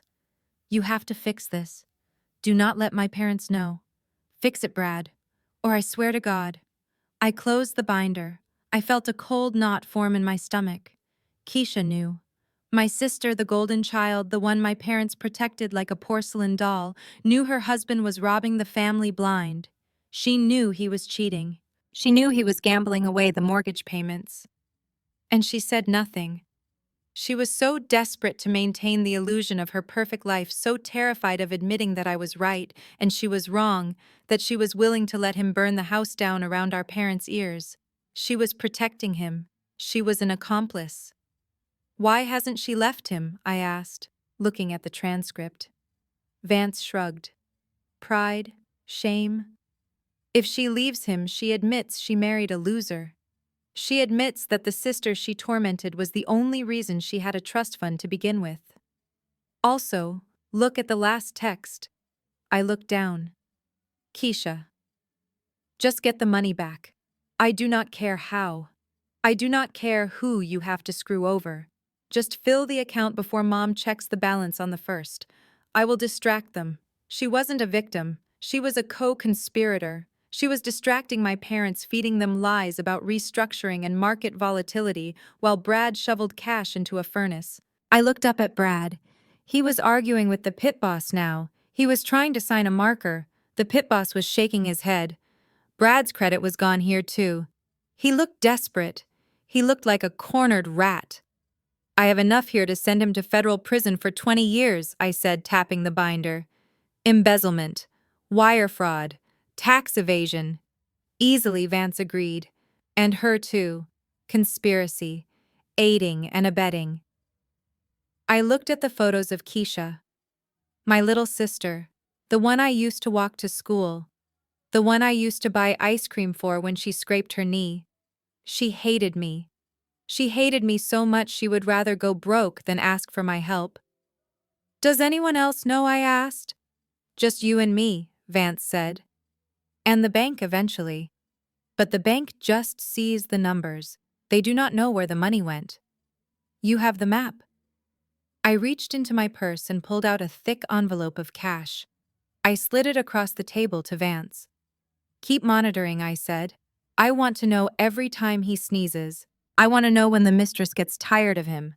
I want to know when the bookie starts making threats. Vance pocketed the money. You got it. What are you going to do with the file? I picked up the black binder. It felt heavy. It felt like a weapon. I am going to wait, I said. I looked at Brad one last time. He was slumped in his chair, head in his hands, alone in a crowded room. The bank foreclosure was set for next week. The auction would follow shortly after. Brad thought he was fighting for money. He didn't realize he was fighting for his freedom. I stood up. I smoothed my silk trousers. I walked out of the velvet room, past the security guard, past the cameras, into the cool night air. I had the smoking gun. I had the confession. I had the leverage to bury them all. But I wasn't going to fire yet. I was going to wait until they were all in the same room. I was going to wait until they thought they had found a way out. I was going to wait until the hope was bright in their eyes. And then I was going to turn on the lights. Keisha wanted to hide the truth from our parents. Fine. I would let her hide it. I would let the pressure build until it cracked her ribs.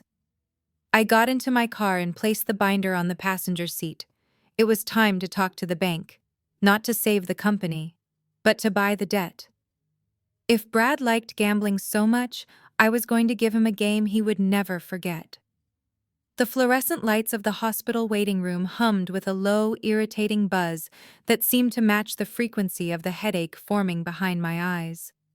I walked through the sliding glass doors of Atlanta Memorial, not as a worried daughter, but as a businesswoman arriving for a closing.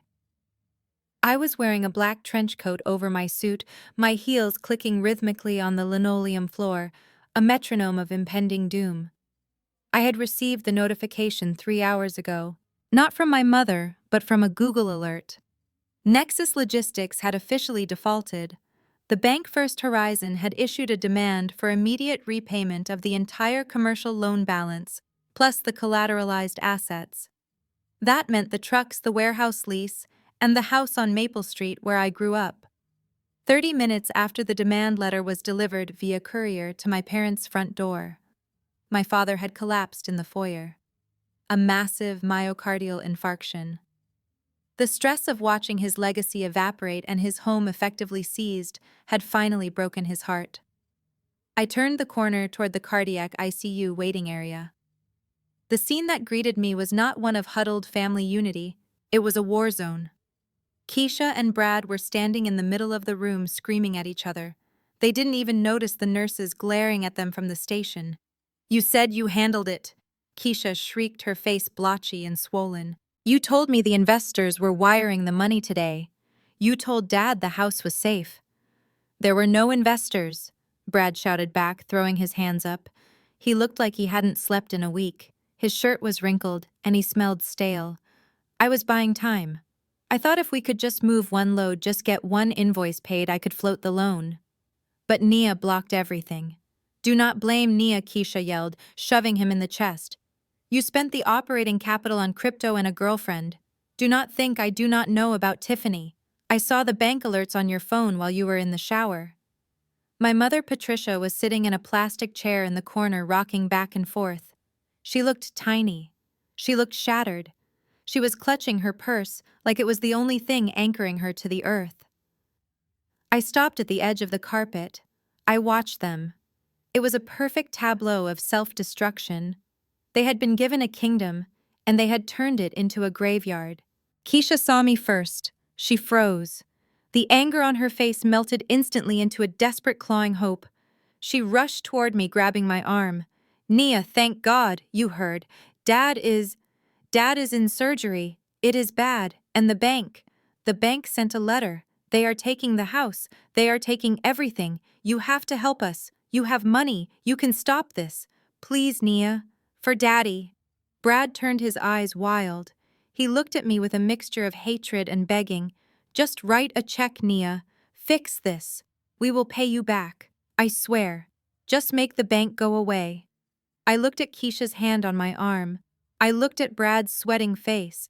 I looked at my mother, who was looking up at me with tragic, expectant eyes, waiting for the responsible daughter to swoop in and clean up the mess, just like I had done since I was 6 years old. I gently peeled Keisha's fingers off my coat. "I am not here to visit Dad," I said. My voice was calm, contrasting sharply with the hysteria in the room. Keisha blinked. "What, I am not here for you," I clarified. "And I am not here to write a check to Brad." "Then why are you here?" Patricia asked, her voice trembling. "Your father might die." I checked my watch. "I have a meeting," I said. I walked past them. I walked past the ICU doors where my father was fighting for his life. I walked past the nurses' station. I headed toward the administrative wing of the hospital, specifically to the private conference room usually reserved for board meetings. Behind me, I heard Keisha scream my name. I heard Brad curse. I kept walking. I opened the door to conference room B. Inside, sitting at a long oval table, was Marcus Thorne. He was the senior vice president of commercial lending for First Horizon Bank. Next to him sat 2 lawyers in gray suits. They stood up when I entered. "Ms. Jenkins," Thorne said, extending a hand. "Thank you for coming on such short notice." I shook his hand. It was dry and firm. "Thank you for agreeing to meet me here, Marcus. I know it is unorthodox. Given the circumstances regarding your father, we thought it would be efficient," Thorne said, gesturing to the chair. "Please." I sat down. On the table in front of me was a stack of documents, 3 inches thick. "Let us cut to the chase," I said. "Nexus Logistics is in default. The outstanding liability is $4.2 million plus penalties. The assets are depreciating by the hour. The trucks are scattered across 3 states, likely being stripped for parts by unpaid drivers. And the primary collateral is a residential property with a market value of maybe $600,000. Thorne nodded. "That is an accurate assessment. The bank is preparing to initiate seizure proceedings tomorrow morning. It will be messy. Evicting an elderly couple, one of whom is in the ICU, is not good PR. We would prefer a cleaner exit." "That is why I am here," I said. "I want to buy the debt." Thorne looked at his lawyers. They exchanged glances. "You want to assume the liability?" one of the lawyers asked. "Why you walked away?" You are clear. I leaned forward. I do not want to assume the liability. I want to purchase the note. I want to buy the paper. I want to become the creditor. I saw the understanding dawn in Thorne's eyes. He knew exactly what I was doing. If I bought the debt, I stepped into the bank's shoes. I would hold the mortgage on my parents' house. I would hold the lien on the trucks. I would hold the power to foreclose or to forgive. We are looking for 60 cents on the dollar, Thorne said. The assets are toxic.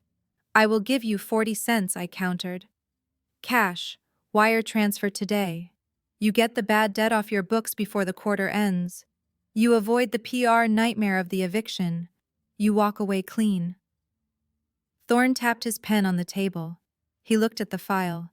He knew that if he went to auction, he might get 30 cents if he was lucky. The trucks were old. The brand was ruined. 45 cents, Thorne said. And you sign a waiver indemnifying the bank from any future litigation regarding the takeover. Done, I said. The lawyers pushed the papers toward me. I pulled my Mont Blanc pen from my purse. The same pen I had been holding the day my mother stormed into my office. I signed my name. Once, twice, 10 times. With every signature, the weight shifted. The bank was no longer the enemy. Brad was no longer the problem. I was the bank. I was the problem. I wired the money from my phone. It was a staggering amount, almost everything I had liquidity for leveraged against my new assets. But it was worth it. Thorne checked his tablet. The funds have cleared. He stood up and handed me a heavy leather folder. Congratulations, Ms. Jenkins, he said, though his eyes held a flicker of wariness. You now own Nexus Logistics and the residential property at 450 Maple Drive. Thank you, Marcus. I stood up. I shook their hands again. I walked out of the conference room. I held the folder against my chest. It felt warm. I walked back toward the waiting room. My family was still there. Brad was sitting with his head in his hands. Keisha was pacing. My mother was staring at the floor. They looked up when I approached. They saw the folder. They saw the look on my face. Did you fix it? Keisha asked, her voice cracking with hope. Did you pay the bank? I looked at them. I looked at the people who had told me I was nothing without them. The bank has been paid, I said. My mother let out a sob of relief. Oh, thank God. Thank God. I knew you would not let us down. I knew you would save the house. I did not save the house. Mother, I said softly, I bought it. The air left the room. What Brad whispered. I bought the debt. I explained, tapping the leather folder. I bought the mortgage. I bought the business loans. I own the note. First Horizon does not control your destiny anymore. I do. Keisha stared at me, horror slowly replacing the hope. You are our landlord. Technically, yes, I said. And since the loan is in default, and since the terms are strict, I have some decisions to make about foreclosure. You would not, my mother whispered. You would not evict your own parents. Not while your father is dying. I looked toward the ICU doors. We will discuss the terms of your residency later, I said. Right now, I have a company to liquidate. Brad, give me your keys. He blinked. My car keys? No, I said. The keys to the office, the keys to the safe, and the keys to the Mercedes you bought for Tiffany. It is a company asset, and I am repossessing it. He did not move. I pulled out my phone. I have the police on speed dial, Brad, and I have a forensic accounting report in my bag that says you belong in a cell. Do not test me. He reached into his pocket. He dropped the keys into my hand. They clattered heavy and cold. I turned and walked away. I did not visit my father. He was sedated. He would not know I was there. And when he woke up, if he woke up, I wanted him to be lucid when I told him that he was living in my house. I walked out into the hospital parking lot. The sun was setting. The sky was the color of a bruise. I had spent my life trying to earn a seat at their table. Now I owned the table, and I was going to decide who got to eat. The auction hall was a cavernous, sterile room in the basement of the downtown convention center, usually reserved for liquidating failed restaurants and seizing assets from tax evaders. The air conditioning was humming too loud, battling the humid Atlanta heat that seeped in through the loading bay doors. It smelled of stale coffee and desperation. I stood in the back near the exit sign wearing dark sunglasses and a black dress that blended into the shadows. I was not there to participate directly. I had hired a proxy for that. I was there to witness the funeral. In the front row, huddled together on folding metal chairs, sat my family. They looked small against the vast emptiness of the hall. My father Otis was in a wheelchair, his face pale and drawn from the surgery. He was staring at his hands, his breathing shallow. My mother sat next to him, holding a tissue to her nose, her eyes darting around the room as if searching for a friendly face. There were none. Keisha and Brad sat on the other side of my father. Keisha looked terrified. She was wearing a tracksuit and no makeup, her hair pulled back in a messy bun. The arrogance that had defined her just 2 months ago was gone, replaced by the hollow look of someone who has stared into the abyss of poverty and blinked. And then there was Brad. Even now, on the precipice of total ruin, he was trying to hustle. He was whispering to my father, pointing at the auction catalog, trying to explain some strategy that did not exist. He looked frantic, sweating through his shirt, his eyes wild. They were there for one reason. They were hoping the sale of the company assets would generate enough cash to pay off the debt I now owned. They were hoping that if the trucks and the brand sold high enough, they might clear the lien on the house. They did not understand that the game was rigged. The auctioneer took the podium. He was a brisk man with a voice like a machine gun. He tapped the microphone. "Ladies and gentlemen, we are here to liquidate the assets of Nexus Logistics Incorporated. This is a bulk sale, including the fleet of 150 tractor-trailers, the warehouse lease agreements, the brand trademarks, and the client list. Bidding starts at $1 million. It was a lowball number, a joke. The trucks alone were worth 3 times that, even in their neglected state. A man in the second row raised his paddle. He was a scrap dealer from Macon. I knew him. He wanted to strip the fleet for parts. 1 million. Do I hear 1.2? A representative from a rival logistics firm raised a hand. 1.2. The bidding was sluggish. The industry knew Nexus was toxic. The brand was damaged goods. The clients had fled. The only value left was the steel and rubber. My family watched the numbers climb with agonizing slowness. 1.5, 1.6. It was nowhere near enough. The debt on the house was $4 million. If the bidding stopped here, they would be homeless by Christmas. Then the man in the gray suit stood up. He was sitting 3 rows back, directly behind my family. He was tall, impeccable, and completely unknown to everyone in the room except me. His name was Mr. Sterling, but today he was representing a shell corporation registered in Delaware just 48 hours ago. Phoenix Holdings. $2 million, the man said. His voice was calm, authoritative. Heads turned. The scrap dealer lowered his paddle. 2 million was too rich for parts. The rival firm consulted their notes. 2.1. The rival bid. 3 million. The man from Phoenix Holdings countered immediately. He did not hesitate. He did not consult a phone. He just threw the number out like it was pocket change. A ripple of whispers went through the room. Who was Phoenix Holdings? Why did they want a dead company? My father sat up straighter in his wheelchair. 3 million. It was getting closer. I could see the hope kindling in his eyes. Brad leaned over to Keisha. I saw his lips move. He was smiling. A nervous, greasy smile. 3 million going once, the auctioneer chanted. 3.2, the rival firm bid. They wanted the routes. They knew the routes were valuable even without my software. 4 million, the man in gray said. The room went silent. $4 million. That was the magic number. That was the debt ceiling. That was the house. My mother grabbed my father's hand. She started to cry. Tears of relief. They thought they were saved. They thought this stranger was their guardian angel. The rival firm shook their head. They were out. 4 million was too high for a fixer-upper. Going once, the auctioneer said. Going twice. I watched Brad. He was vibrating with excitement. He leaned into Keisha's ear, his voice carrying in the sudden silence of the room. "We are saved," he whispered. "Whoever this Phoenix group is, they have deep pockets. They are going to need management. They are going to need someone who knows the history. I can talk to them. I can spin this. I bet I can get a VP title out of the new owners. They will need me to transition the fleet." I almost laughed. The delusion was absolute.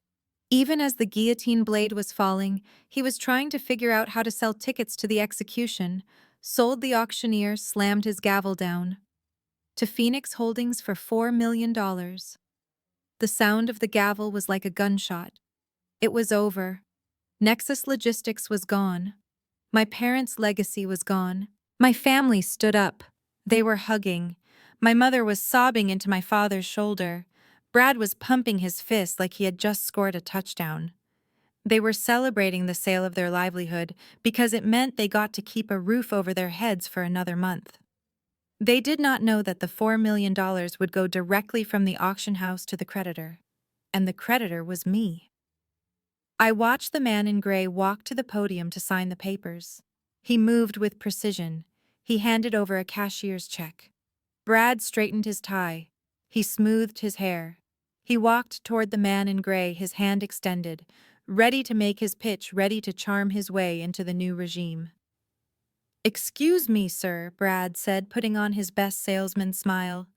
"I am Brad Wilson, the former chief strategy officer. Congratulations on the acquisition.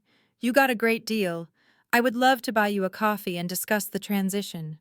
I have a lot of institutional knowledge that could be very valuable to Phoenix Holdings." The man in gray stopped. He looked at Brad. He did not shake his hand. He simply smiled, a thin, professional smile. "The new owner will be conducting all personnel interviews personally, Mr. Wilson," the man said. "You will receive instructions shortly." Brad nodded eagerly. "Of course. Of course. I look forward to meeting them." I turned and walked out of the back door before they could see me. I walked out into the humid Atlanta afternoon. The sky was overcast, threatening rain. I got into my car. I took the manila folder out of my bag. It contained the deed to the warehouse, the title to the trucks, and now the ownership papers for the brand itself. Phoenix Holdings. It was a fitting name. I had burned it down. Now I was going to rise from the ashes. But first, there was one final meeting, the reveal. I started the engine. I drove toward the old office tower. The staff had been cleared out weeks ago. The building was empty. The lights were off. I had arranged for the keys to be handed over at 5 p.m. My family would be there.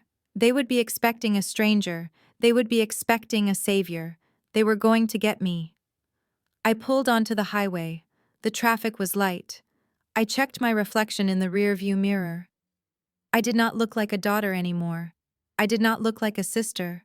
I looked like the CEO. It was time to go to work. The elevator ride to the 40th floor was silent and smooth. I watched the numbers climb on the digital display. 10, 20, 30. With every floor, the air seemed to get thinner and colder. I checked my reflection in the polished steel doors one last time. The woman staring back at me was not the same person who had descended this elevator 3 months ago with tears in her eyes and a SIM card in the trash. That woman had been a victim. This woman was a creditor. The doors slid open with a soft chime.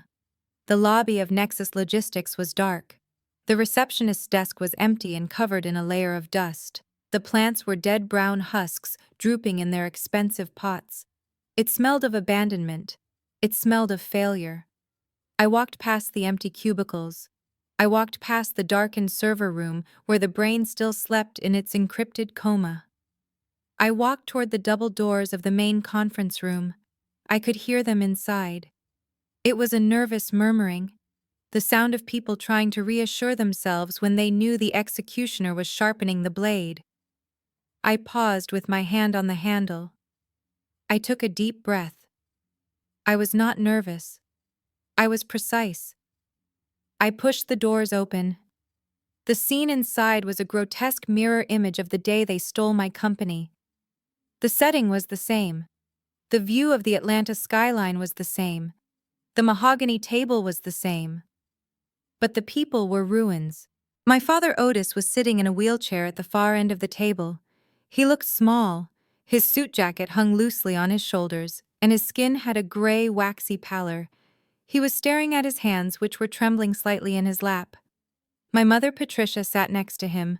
She was applying lipstick with a shaking hand, trying to paint a smile onto a face etched with terror. She had aged 10 years in 3 months. Her hair was pulled back too tight, and her eyes were darting around the room, looking for an exit that did not exist. Keisha was sitting in the chair where she had once spun around laughing. Now she was still. She was wearing a dress that looked expensive but was wrinkled, as if she had pulled it out of a laundry pile. She was biting her nails down to the quick. And Brad. Brad was standing by the window pacing. He was wearing a suit that was too shiny, and his tie was a little too loud. He was trying to project confidence, but he looked like a man who was about to try and sell a bridge he did not own. They all stopped moving when I walked in. For a second there was just silence. Then the confusion hit. Nia. My mother said, her voice a mix of hope and annoyance. "What are you doing here?" I did not answer. I walked into the room.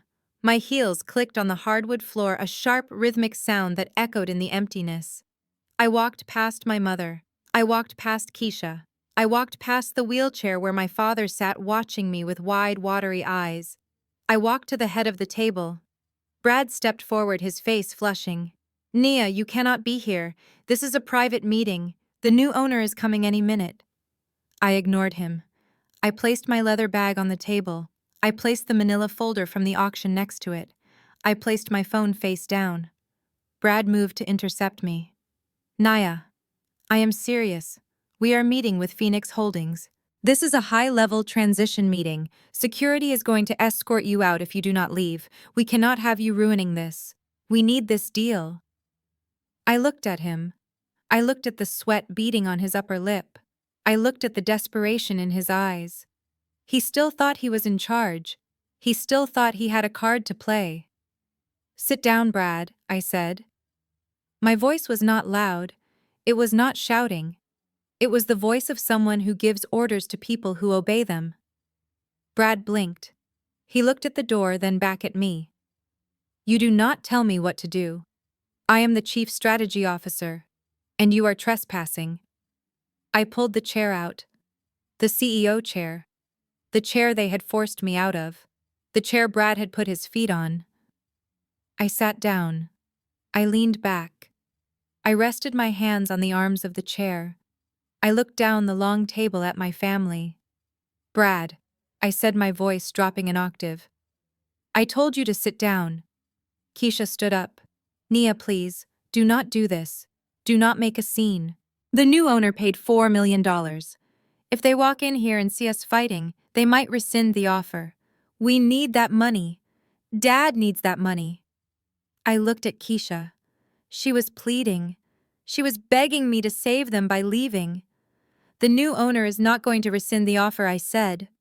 "How do you know that?" Brad snapped. "You do not know anything. You have been hiding in your apartment while we tried to save this company." I reached for the manila folder. I opened it slowly.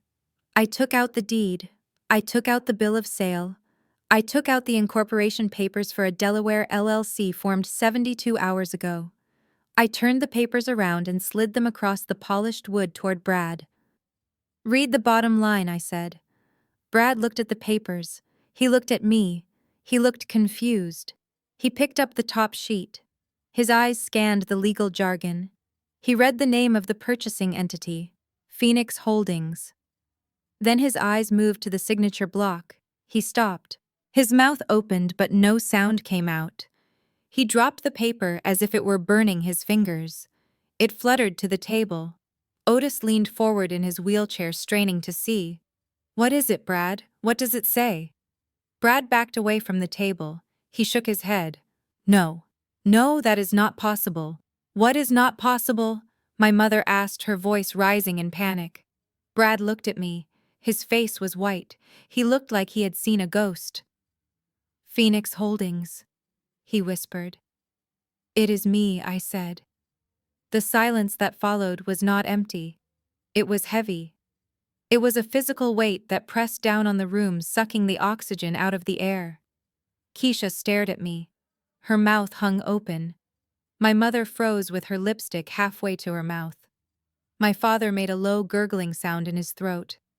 "I am Phoenix Holdings," I said, my voice filling the silence. "I bought the debt from the bank. I bought the assets at the auction. I own the trucks. I own the warehouse. I own the brand." I looked at my father. "And I own the house you are sleeping in." My father slumped back in his wheelchair. He closed his eyes.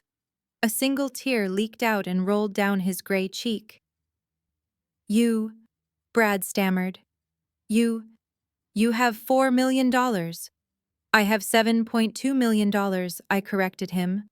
"Or I did before I spent half of it cleaning up your mess." But how?" Keisha whispered.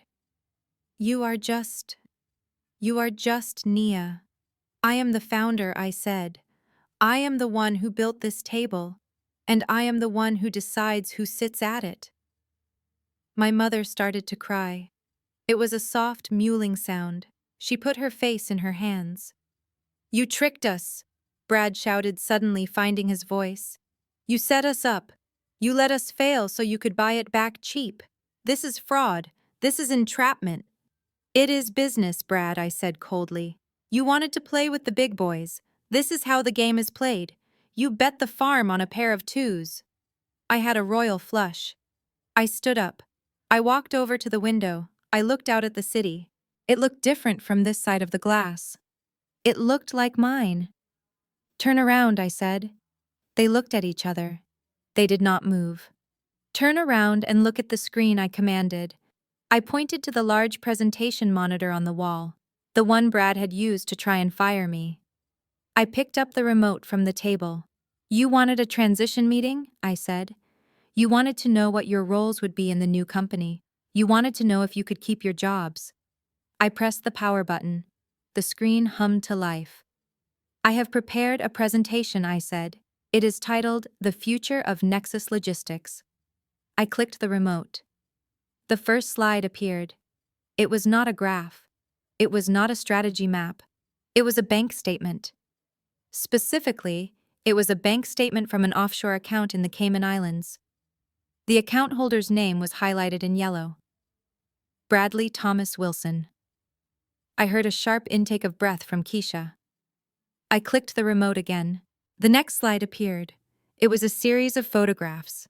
Brad entering the casino, Brad handing cash to a bookie, Brad buying a diamond bracelet for a woman who was definitely not my sister.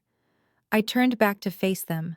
Brad made a noise like a wounded animal. He lunged for the remote. I did not flinch. I did not move. "Sit down, Brad," I said, my voice dropping to a whisper that carried more threat than a scream. "Or I will call the police officers who are currently waiting in the lobby." Brad froze. He looked at the door. He looked at me. He collapsed into his chair. Keisha was staring at the screen. She was staring at the bracelet. She touched her own wrist, which was bare. "You knew," she whispered to Brad. "You told me the money was gone. You told me it was the market." I looked at my family. They were broken. They were defeated. They were mine. "The meeting is called to order," I said, "and the first item on the agenda is a termination." The air in the conference room was so thick with tension it felt like breathing underwater. Brad was staring at the screen where his financial secrets were glowing in high definition. The bank statement from the Cayman Islands was bad enough, but it was the next slide that made the blood drain from his face completely. It was a photograph of him handing a thick envelope of cash to a man in a leather jacket outside the Velvet Room Casino. "Nia, please," Brad stammered. Standing up slowly, his hands held out in a placating gesture. Let us turn the screen off. We do not need to do this in front of your parents. We can talk about this. I can explain everything. There is nothing to explain, I said, my voice calm. The numbers do not lie, Brad. You siphoned $400,000 out of the operating budget. You created fake invoices for shell companies that do not exist. You classified a luxury car for your mistress as heavy machinery. It was an investment strategy, he said, his voice rising in pitch, desperate to find a narrative that stuck. I was moving capital to protect it from market volatility. I was going to put it back. I swear on my life, Nia. I was going to put it back with interest. We are family. You cannot hold a few accounting errors against family. Accounting errors, I repeated. Is that what we are calling grand larceny now? He looked at Keisha. Baby, tell her. Tell her I was doing this for us. I was trying to build a nest egg. I took a few risks, sure, but it was all for the future. For the twins. Keisha looked at him. Her eyes were wide, but there was no love in them. There was only calculation. She looked at the screen again at the picture of the bracelet. You bought her jewelry, Keisha whispered. You told me we could not afford to fix the pool heater, and you bought a 22-year-old bottle girl a diamond bracelet. That is not what it looks like, Brad pleaded, sweating profusely now. I clicked the remote. The next slide appeared. It was a forensic timeline of the transactions. You structured the withdrawals to be just under the $10,000 reporting limit, I said, pointing at the screen. That is called structuring. It is a federal crime. You used the company wire service to send funds to an unauthorized gambling entity. That is wire fraud. And you filed false tax documents to cover the losses. That is tax evasion. Brad wiped his forehead with his sleeve. Nia, stop. Just stop. Look, I get it. You won. You bought the company. You are the boss. Fine. I will resign. I will walk away quietly. I will sign whatever you want. Just do not ruin me. Think about your parents. Think about the scandal. If this gets out, it destroys the family name. I looked at my father. He was slumped in his wheelchair, his hand over his heart. He looked like a man watching his house burn down from the inside. The family name is already destroyed, Brad, I said.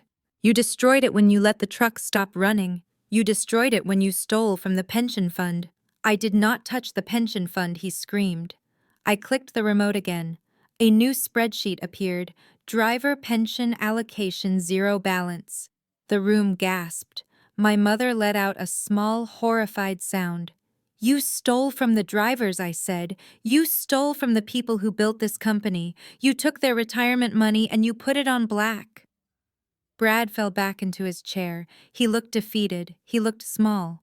Okay, he whispered. Okay, I will pay it back.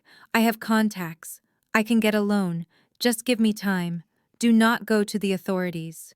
Please, Nia. I am begging you. For Keisha. For the kids. You cannot send their father to jail. I looked at him. I felt nothing. No pity. No anger. Just a cold, hard resolve. I am not sending you to jail, Brad, I said. He looked up, hope flaring in his eyes. You are not. No, I said. I already did. I pressed a button on the underside of the table. It was a silent alarm I had installed years ago, linked directly to the building security and the local precinct. But today I had coordinated with a different agency. The double doors at the back of the conference room opened. They did not slam. They opened with the heavy, inevitable weight of justice. 2 men in dark suits walked in. They were not building security. They were not local police. They wore blue windbreakers with yellow lettering on the back. FBI. Behind them walked a woman in a sharp blazer holding a tablet. She was from the Forensic Accounting Division. Bradley Thomas Wilson, the lead agent, said, his voice filling the room. Brad stood up, knocking his chair over. No, you cannot be here. This is a private building. We have a warrant for your arrest. The agent continued walking around the table. Charges include wire fraud, embezzlement, money laundering, and conspiracy to commit financial fraud. Brad looked at me. You called the feds on your own family. You are not my family, I said. You are a liability. The agent grabbed Brad's arm. He tried to pull away. He looked at Otis. Otis, help me. Tell them I was authorized. Otis did not look up. He stared at the table, his face gray. Turn around, the agent said.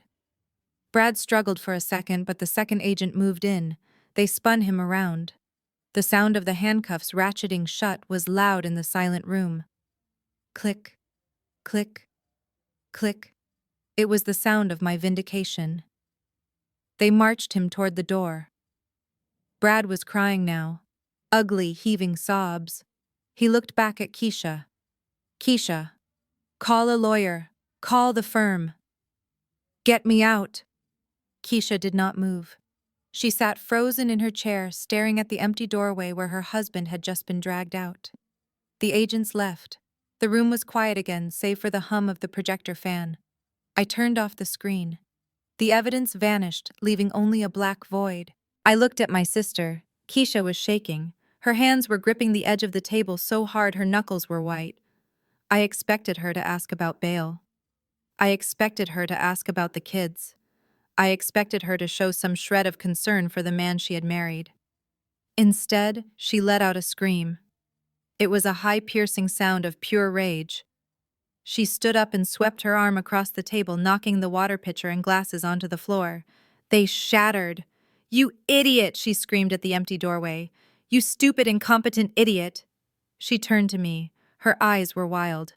How could you let them take him like that, she demanded, in front of everyone. Do you know what this is going to look like? Do you know what the country club is going to say? I stared at her. She wasn't worried about Brad. She wasn't worried about prison. She was worried about her reputation. He got arrested in a cheap suit. She wailed, tears streaming down her face, ruining her makeup. Everyone is going to know. Everyone is going to know he was broke. Everyone is going to know he was a thief. I will be the laughingstock of Atlanta. She collapsed back into her chair, sobbing. Not for her husband, not for her children, but for her social standing. I looked at my mother. Patricia was staring at Keisha with horror. For the first time, I think she saw what she had created. She had raised a monster who cared more about appearances than reality. I sat back in the CEO chair. The leather was cool against my back. The first domino had fallen. Brad was gone. The cancer had been cut out. Now it was time to deal with the rest of the infection. I looked at Keisha, who was moaning about how she would never be able to show her face at the gala next week. You have bigger problems than the gala, Keisha, I said. She looked up, her mascara running down her cheeks in black streaks. What could possibly be worse than this? She hissed. You are unemployed, I said. Your husband is in federal custody. Your bank accounts are frozen because they are tied to the criminal investigation. And you are currently sitting in my chair. I leaned forward. And I charge rent. The silence that followed the closing of the elevator doors was heavy and suffocating. Brad was gone, escorted out by federal agents, leaving behind a vacuum that my family rushed to fill with their grief and denial. My mother, Patricia, was the first to break. She threw herself onto the table, her hands grasping at the empty air, where Brad had stood, as if she could pull him back from the legal abyss he had fallen into. He is a good man, she wailed, her voice echoing off the glass walls. He made a mistake. Everyone makes mistakes. Nia, you have to fix this. You have lawyers. You have money now. Call them back. Tell them it was a misunderstanding. Tell them you authorized the transfers.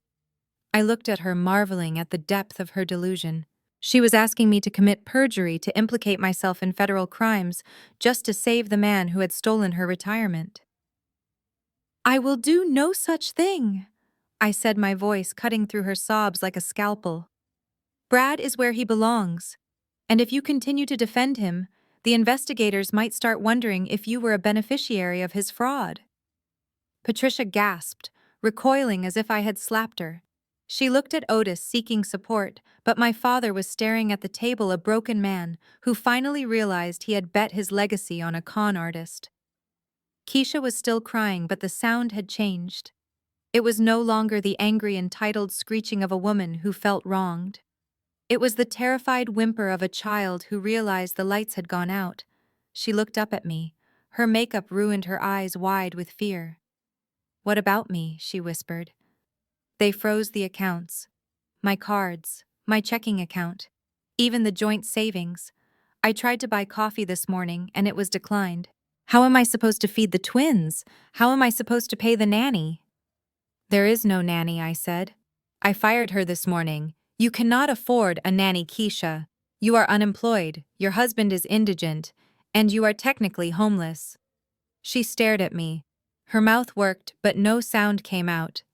I promised the bank I would recover the stolen assets. I continued walking around the table. "That includes the funds Brad funneled into your lifestyle. The trips, the clothes, the jewelry. It is all proceeds of crime." "I did not know," she pleaded. "I swear I did not know. Ignorance is expensive," I said. "And now the bill is due." I pulled a document from my folder. It was a standard employment contract. I slid it across the table to her. "I am offering you a job," I said. Keisha looked at the paper. Hope flared in her eyes. She grabbed it. "A job? You mean, like a VP? Or marketing?" "I can do marketing. I have a lot of followers on Instagram." I shook my head, read the job description. She looked down. Her lips moved as she read. "Night shift dispatcher. Entry level." "What is this?" she asked, her voice trembling. "It is a job," I said. "You answer the phones, you track the drivers, you log the complaints. The shift is 11 p.m. to 7 a.m. The pay is $15 an hour." "$15," she shrieked. "That is minimum wage. I cannot live on that. I have standards. I have expenses." "You have debt," I corrected her. "And since you are liable for your husband's financial decisions, 50% of that paycheck will be garnished to pay back the company." She threw the paper on the floor. "I will not do it. I will not work a graveyard shift like some common laborer. I am a Wilson. I am your sister." "Then you can leave," I said, pointing to the door. "You can walk out of here right now. But know this. The locks on your house have already been changed. Your car has been repossessed. And since you have no income and no credit, good luck finding an apartment that will take you." She looked at the door. She looked at me. She realized I was not bluffing. The reality of her situation crashed down on her. She had no skills. She had no husband. She had no safety net. I picked up the paper from the floor and placed it back in front of her. "Option 1, I said. The street. Option 2, the headset. Decide." Keisha picked up the pen. Her hand was shaking so badly she could barely hold it. She signed her name. A tear fell onto the paper, smearing the ink. "Good choice," I said, taking the contract back. "Report to the operations floor tonight at 10:45. Do not be late. If you are late, you are docked." I turned to my parents. They were watching this exchange with horror. My mother looked like she wanted to vomit. My father just looked tired. "And us," Otis whispered. "What happens to us?" I looked at the man who had told me I was born to serve. I looked at the woman who had slapped me in a restaurant. "You live in my house," I said. "We live in our house." Patricia snapped, a flicker of her old fire returning. "We have lived there for 30 years. You lived in the bank's house," I said, "and the bank sold it to me. The deed is in my name. The mortgage is paid off. I own the bricks, the roof, and the land under your feet." "You would evict us?" Patricia asked, her voice rising. "You would throw your sick father onto the street." I considered it. It would be justice. It would be poetic. But I was not Brad. I was not them. I did not destroy things just because I could.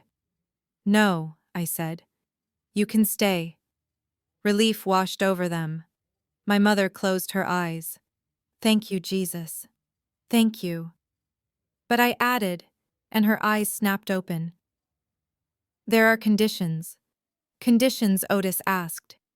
"I am cutting up the credit cards," I said. "All of them." The company cards you used for groceries, the gas cards, the expense accounts. They are gone. You have your pension. You have your social security. You will live on that. But that is not enough, Patricia protested. The club dues, the gardener, the housekeeper. Cancel them, I said. Mow your own lawn, clean your own floors, learn to live within your means. It is a valuable life skill. This is humiliation, Otis said, his face flushing. You are treating us like children. I am treating you like tenants, I said. Non-paying tenants. And if you do not like the terms, you are free to find other accommodations. They sat there in silence. They knew they had nowhere to go. They had leveraged everything on Brad's success, and they had lost. I walked back to the head of the table. I picked up my bag. I looked at them one last time. The family that had tried to break me, the family that had tried to erase me. Keisha was staring at her hands, mentally preparing for a life of manual labor. My parents were calculating the cost of groceries. They looked small. They looked defeated. One last thing, I said. They looked up. In this building, I am the CEO. You call me Ms. Jenkins. You respect my time. You respect my decisions. I walked to the door and held it open. And at home I continued, my voice hard as diamonds. I am the landlord. You follow my rules. You do not tell me who to marry. You do not tell me how to spend my money. And you never ever tell me what my place is again. Because I found my place. It is at the head of the table. Now get out of my office. The crystal chandeliers of the St. Regis Ballroom cast a fractured golden light over the assembled elite of Atlanta Business Society. It was the annual Chamber of Commerce Gala, a night where net worth was measured in the cut of a tuxedo and influence was traded over plates of filet mignon. I stood near the stage wearing a custom gown of liquid silver that moved like mercury against my skin. I held a glass of sparkling water, observing the room with the detached precision of a predator surveying its territory. 6 months had passed since the purge. 6 months since I evicted the rot from my company and took my rightful place at the head of the table. Tonight was the coronation. I looked toward the back of the room, past the tables of tech innovators and real estate moguls, to table 42 near the kitchen doors. I had paid for that table personally. Seated there, looking uncomfortable and out of place, was my family. My father, Otis, sat in his wheelchair wearing a suit that was 10 years old and slightly too large for his diminished frame. He was not looking at the stage. He was looking at his hands folding and unfolding his napkin. My mother, Patricia, sat beside him with a smile plastered on her face that looked like it might crack the enamel of her teeth. She was wearing a dress I had bought her 3 years ago, trying to project the image of the proud matriarch, but her eyes were darting around the room, terrified that someone would ask her about her son-in-law. And then there was Keisha. My sister looked exhausted. The graveyard shift at the dispatch desk had stripped away her vanity. There were dark circles under her eyes that no amount of concealer could hide. She was not drinking wine. She could not afford the hangover. She had a shift starting at 11 p.m., and she knew I would dock her pay if she was late. Brad was not there. Brad was currently inmate number 7492 at the Federal Correctional Institution in Jessup, Georgia. He was serving the first year of a 7-year sentence for wire fraud and embezzlement. I did not visit him. I did not think about him. He was a line item I had written off. The lights in the ballroom dimmed. The conversation died down to a hushed murmur. The host, a silver-haired titan of the banking industry, stepped up to the microphone. "Ladies and gentlemen," he said, his voice booming through the speakers. "Tonight we honor resilience. We honor vision. We honor the kind of leadership that not only builds empires but rebuilds them from the ashes. It is my privilege to present the Entrepreneur of the Year Award to the founder and owner of Phoenix Holdings and Nexus Logistics, Ms. Nia Jenkins." The applause was thunderous. It washed over me like a physical wave. I walked up the stairs to the stage. I did not trip. I did not hesitate. I shook the host's hand and took the heavy glass trophy. It felt cool and solid in my grip. I stepped to the microphone. The spotlight blinded me for a second, turning the audience into a sea of faceless shadows. But I knew exactly where table 42 was. "Thank you," I said. My voice was steady, amplified to fill every corner of the room. "This award is not just for me. It is for every person who has ever been told they were not enough. It is for everyone who has been told to wait their turn, to shrink themselves, to hand over their hard work to someone who looked the part but lacked the substance." I paused. I let the silence stretch. "They say that business is not personal," I continued. "They are wrong. Business is deeply personal. It is the physical manifestation of your values, your discipline, and your self-worth. 12 years ago, I started a company in a garage. 6 months ago, I had to buy that company back from the brink of destruction." I looked directly toward the back of the room. "I want to thank my obstacles," I said. "I want to thank the people who doubted me. I want to thank the people who tried to steal my legacy because they thought I was weak. Your betrayal was not a setback. It was fuel. You taught me that value is not given, it is taken. You taught me that family is not defined by blood, but by loyalty. And you taught me that the only person who can truly save you is yourself." The applause started again, polite at first, then rising to a roar. People were standing up. They loved a comeback story. They loved the narrative of the phoenix rising. They did not know the details. They did not know about the safe in the wall or the tracker on the Mercedes or the eviction notices. They just saw the victory. I looked at my family. They were clapping. They had to. Everyone was looking at them, expecting them to be beaming with pride. My mother was clapping, but her eyes were wet with tears that had nothing to do with joy. My father was clapping slowly, his face a mask of regret. Keisha was not clapping. She was just staring at me, her hands in her lap, looking at the sister she had tormented, the sister she was now dependent on for her daily bread. They realized in that moment what they had lost. They had lost the golden goose. They had lost the right to claim my success as their own. They were spectators at a parade they used to think they led. I walked off the stage. I was surrounded immediately. Handshakes, business cards, offers of investment. I navigated the crowd with practiced ease, smiling, nodding, collecting contacts. I made my way towards the back of the room. My family stood up as I approached. They looked like they were waiting for a scolding, or perhaps a handout. "Congratulations, Naya," my mother said, her voice thin and brittle. "That was a lovely speech." "Thank you, Patricia," I said. She flinched at the use of her first name. It was a boundary I had set and maintained. Mom was a title she had forfeited. "You look beautiful," Keisha mumbled, looking at the floor. "You look tired," I observed. "You should probably get going. You have a shift in 45 minutes. The weekend volume is high. I need you focused." Keisha nodded. She picked up her purse. She did not argue. She did not complain. The fight had been beaten out of her by the reality of minimum wage and single parenting. "I will be there," she whispered. My father looked at me. He looked at the trophy in my hand. "I am sorry," he said. It was the same 2 words he had said in his study, but they carried less weight now. They were just words. "I know, Otis," I said. "Enjoy the dinner. The steak is excellent." I paid for the upgraded menu. I did not hug them. I did not promise to call. I turned and walked away. I walked through the kitchen doors, past the bustling staff who nodded at me with respect, and out onto the terrace balcony. The night air was humid and thick with the scent of jasmine and exhaust. Atlanta sprawled out before me, a grid of lights and motion.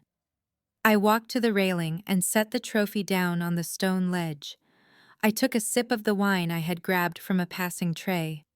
It was a vintage Cabernet, rich and complex. I was alone on the balcony. Inside, the party was raging. People were celebrating my name. But out here in the quiet, I felt the true weight of my victory. It was heavy. It was solitary. I had cut away the rot, yes. I had saved the business. I had secured my future. but I had also orphaned myself. I had made myself an island. I looked down at the street below. I saw my parents walking toward their older car, moving slowly, leaning on each other. I saw Keisha walking toward the bus stop, her shoulders slumped. They were my family, and I had broken them. But then I remembered the conference room. I remembered Brad's feet on my desk. I remembered my mother's slap. I remembered my father telling me I was born to serve. I took another sip of wine. I had not broken them. I had simply stopped holding them together.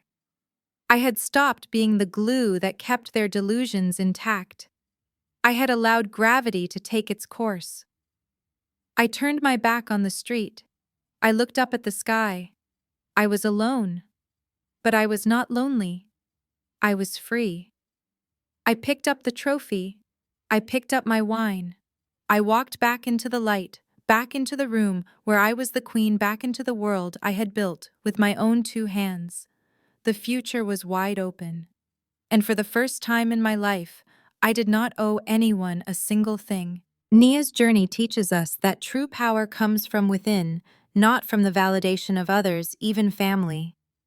When those closest to you betray your trust and undermine your worth, the most courageous act is to walk away and rebuild on your own terms.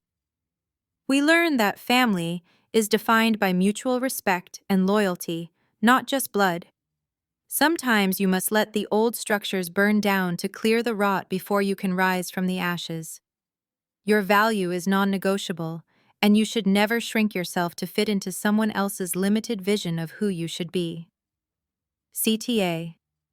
If Nia's triumph over betrayal resonated with you, hit the like button and subscribe to join our community of survivors and thrivers.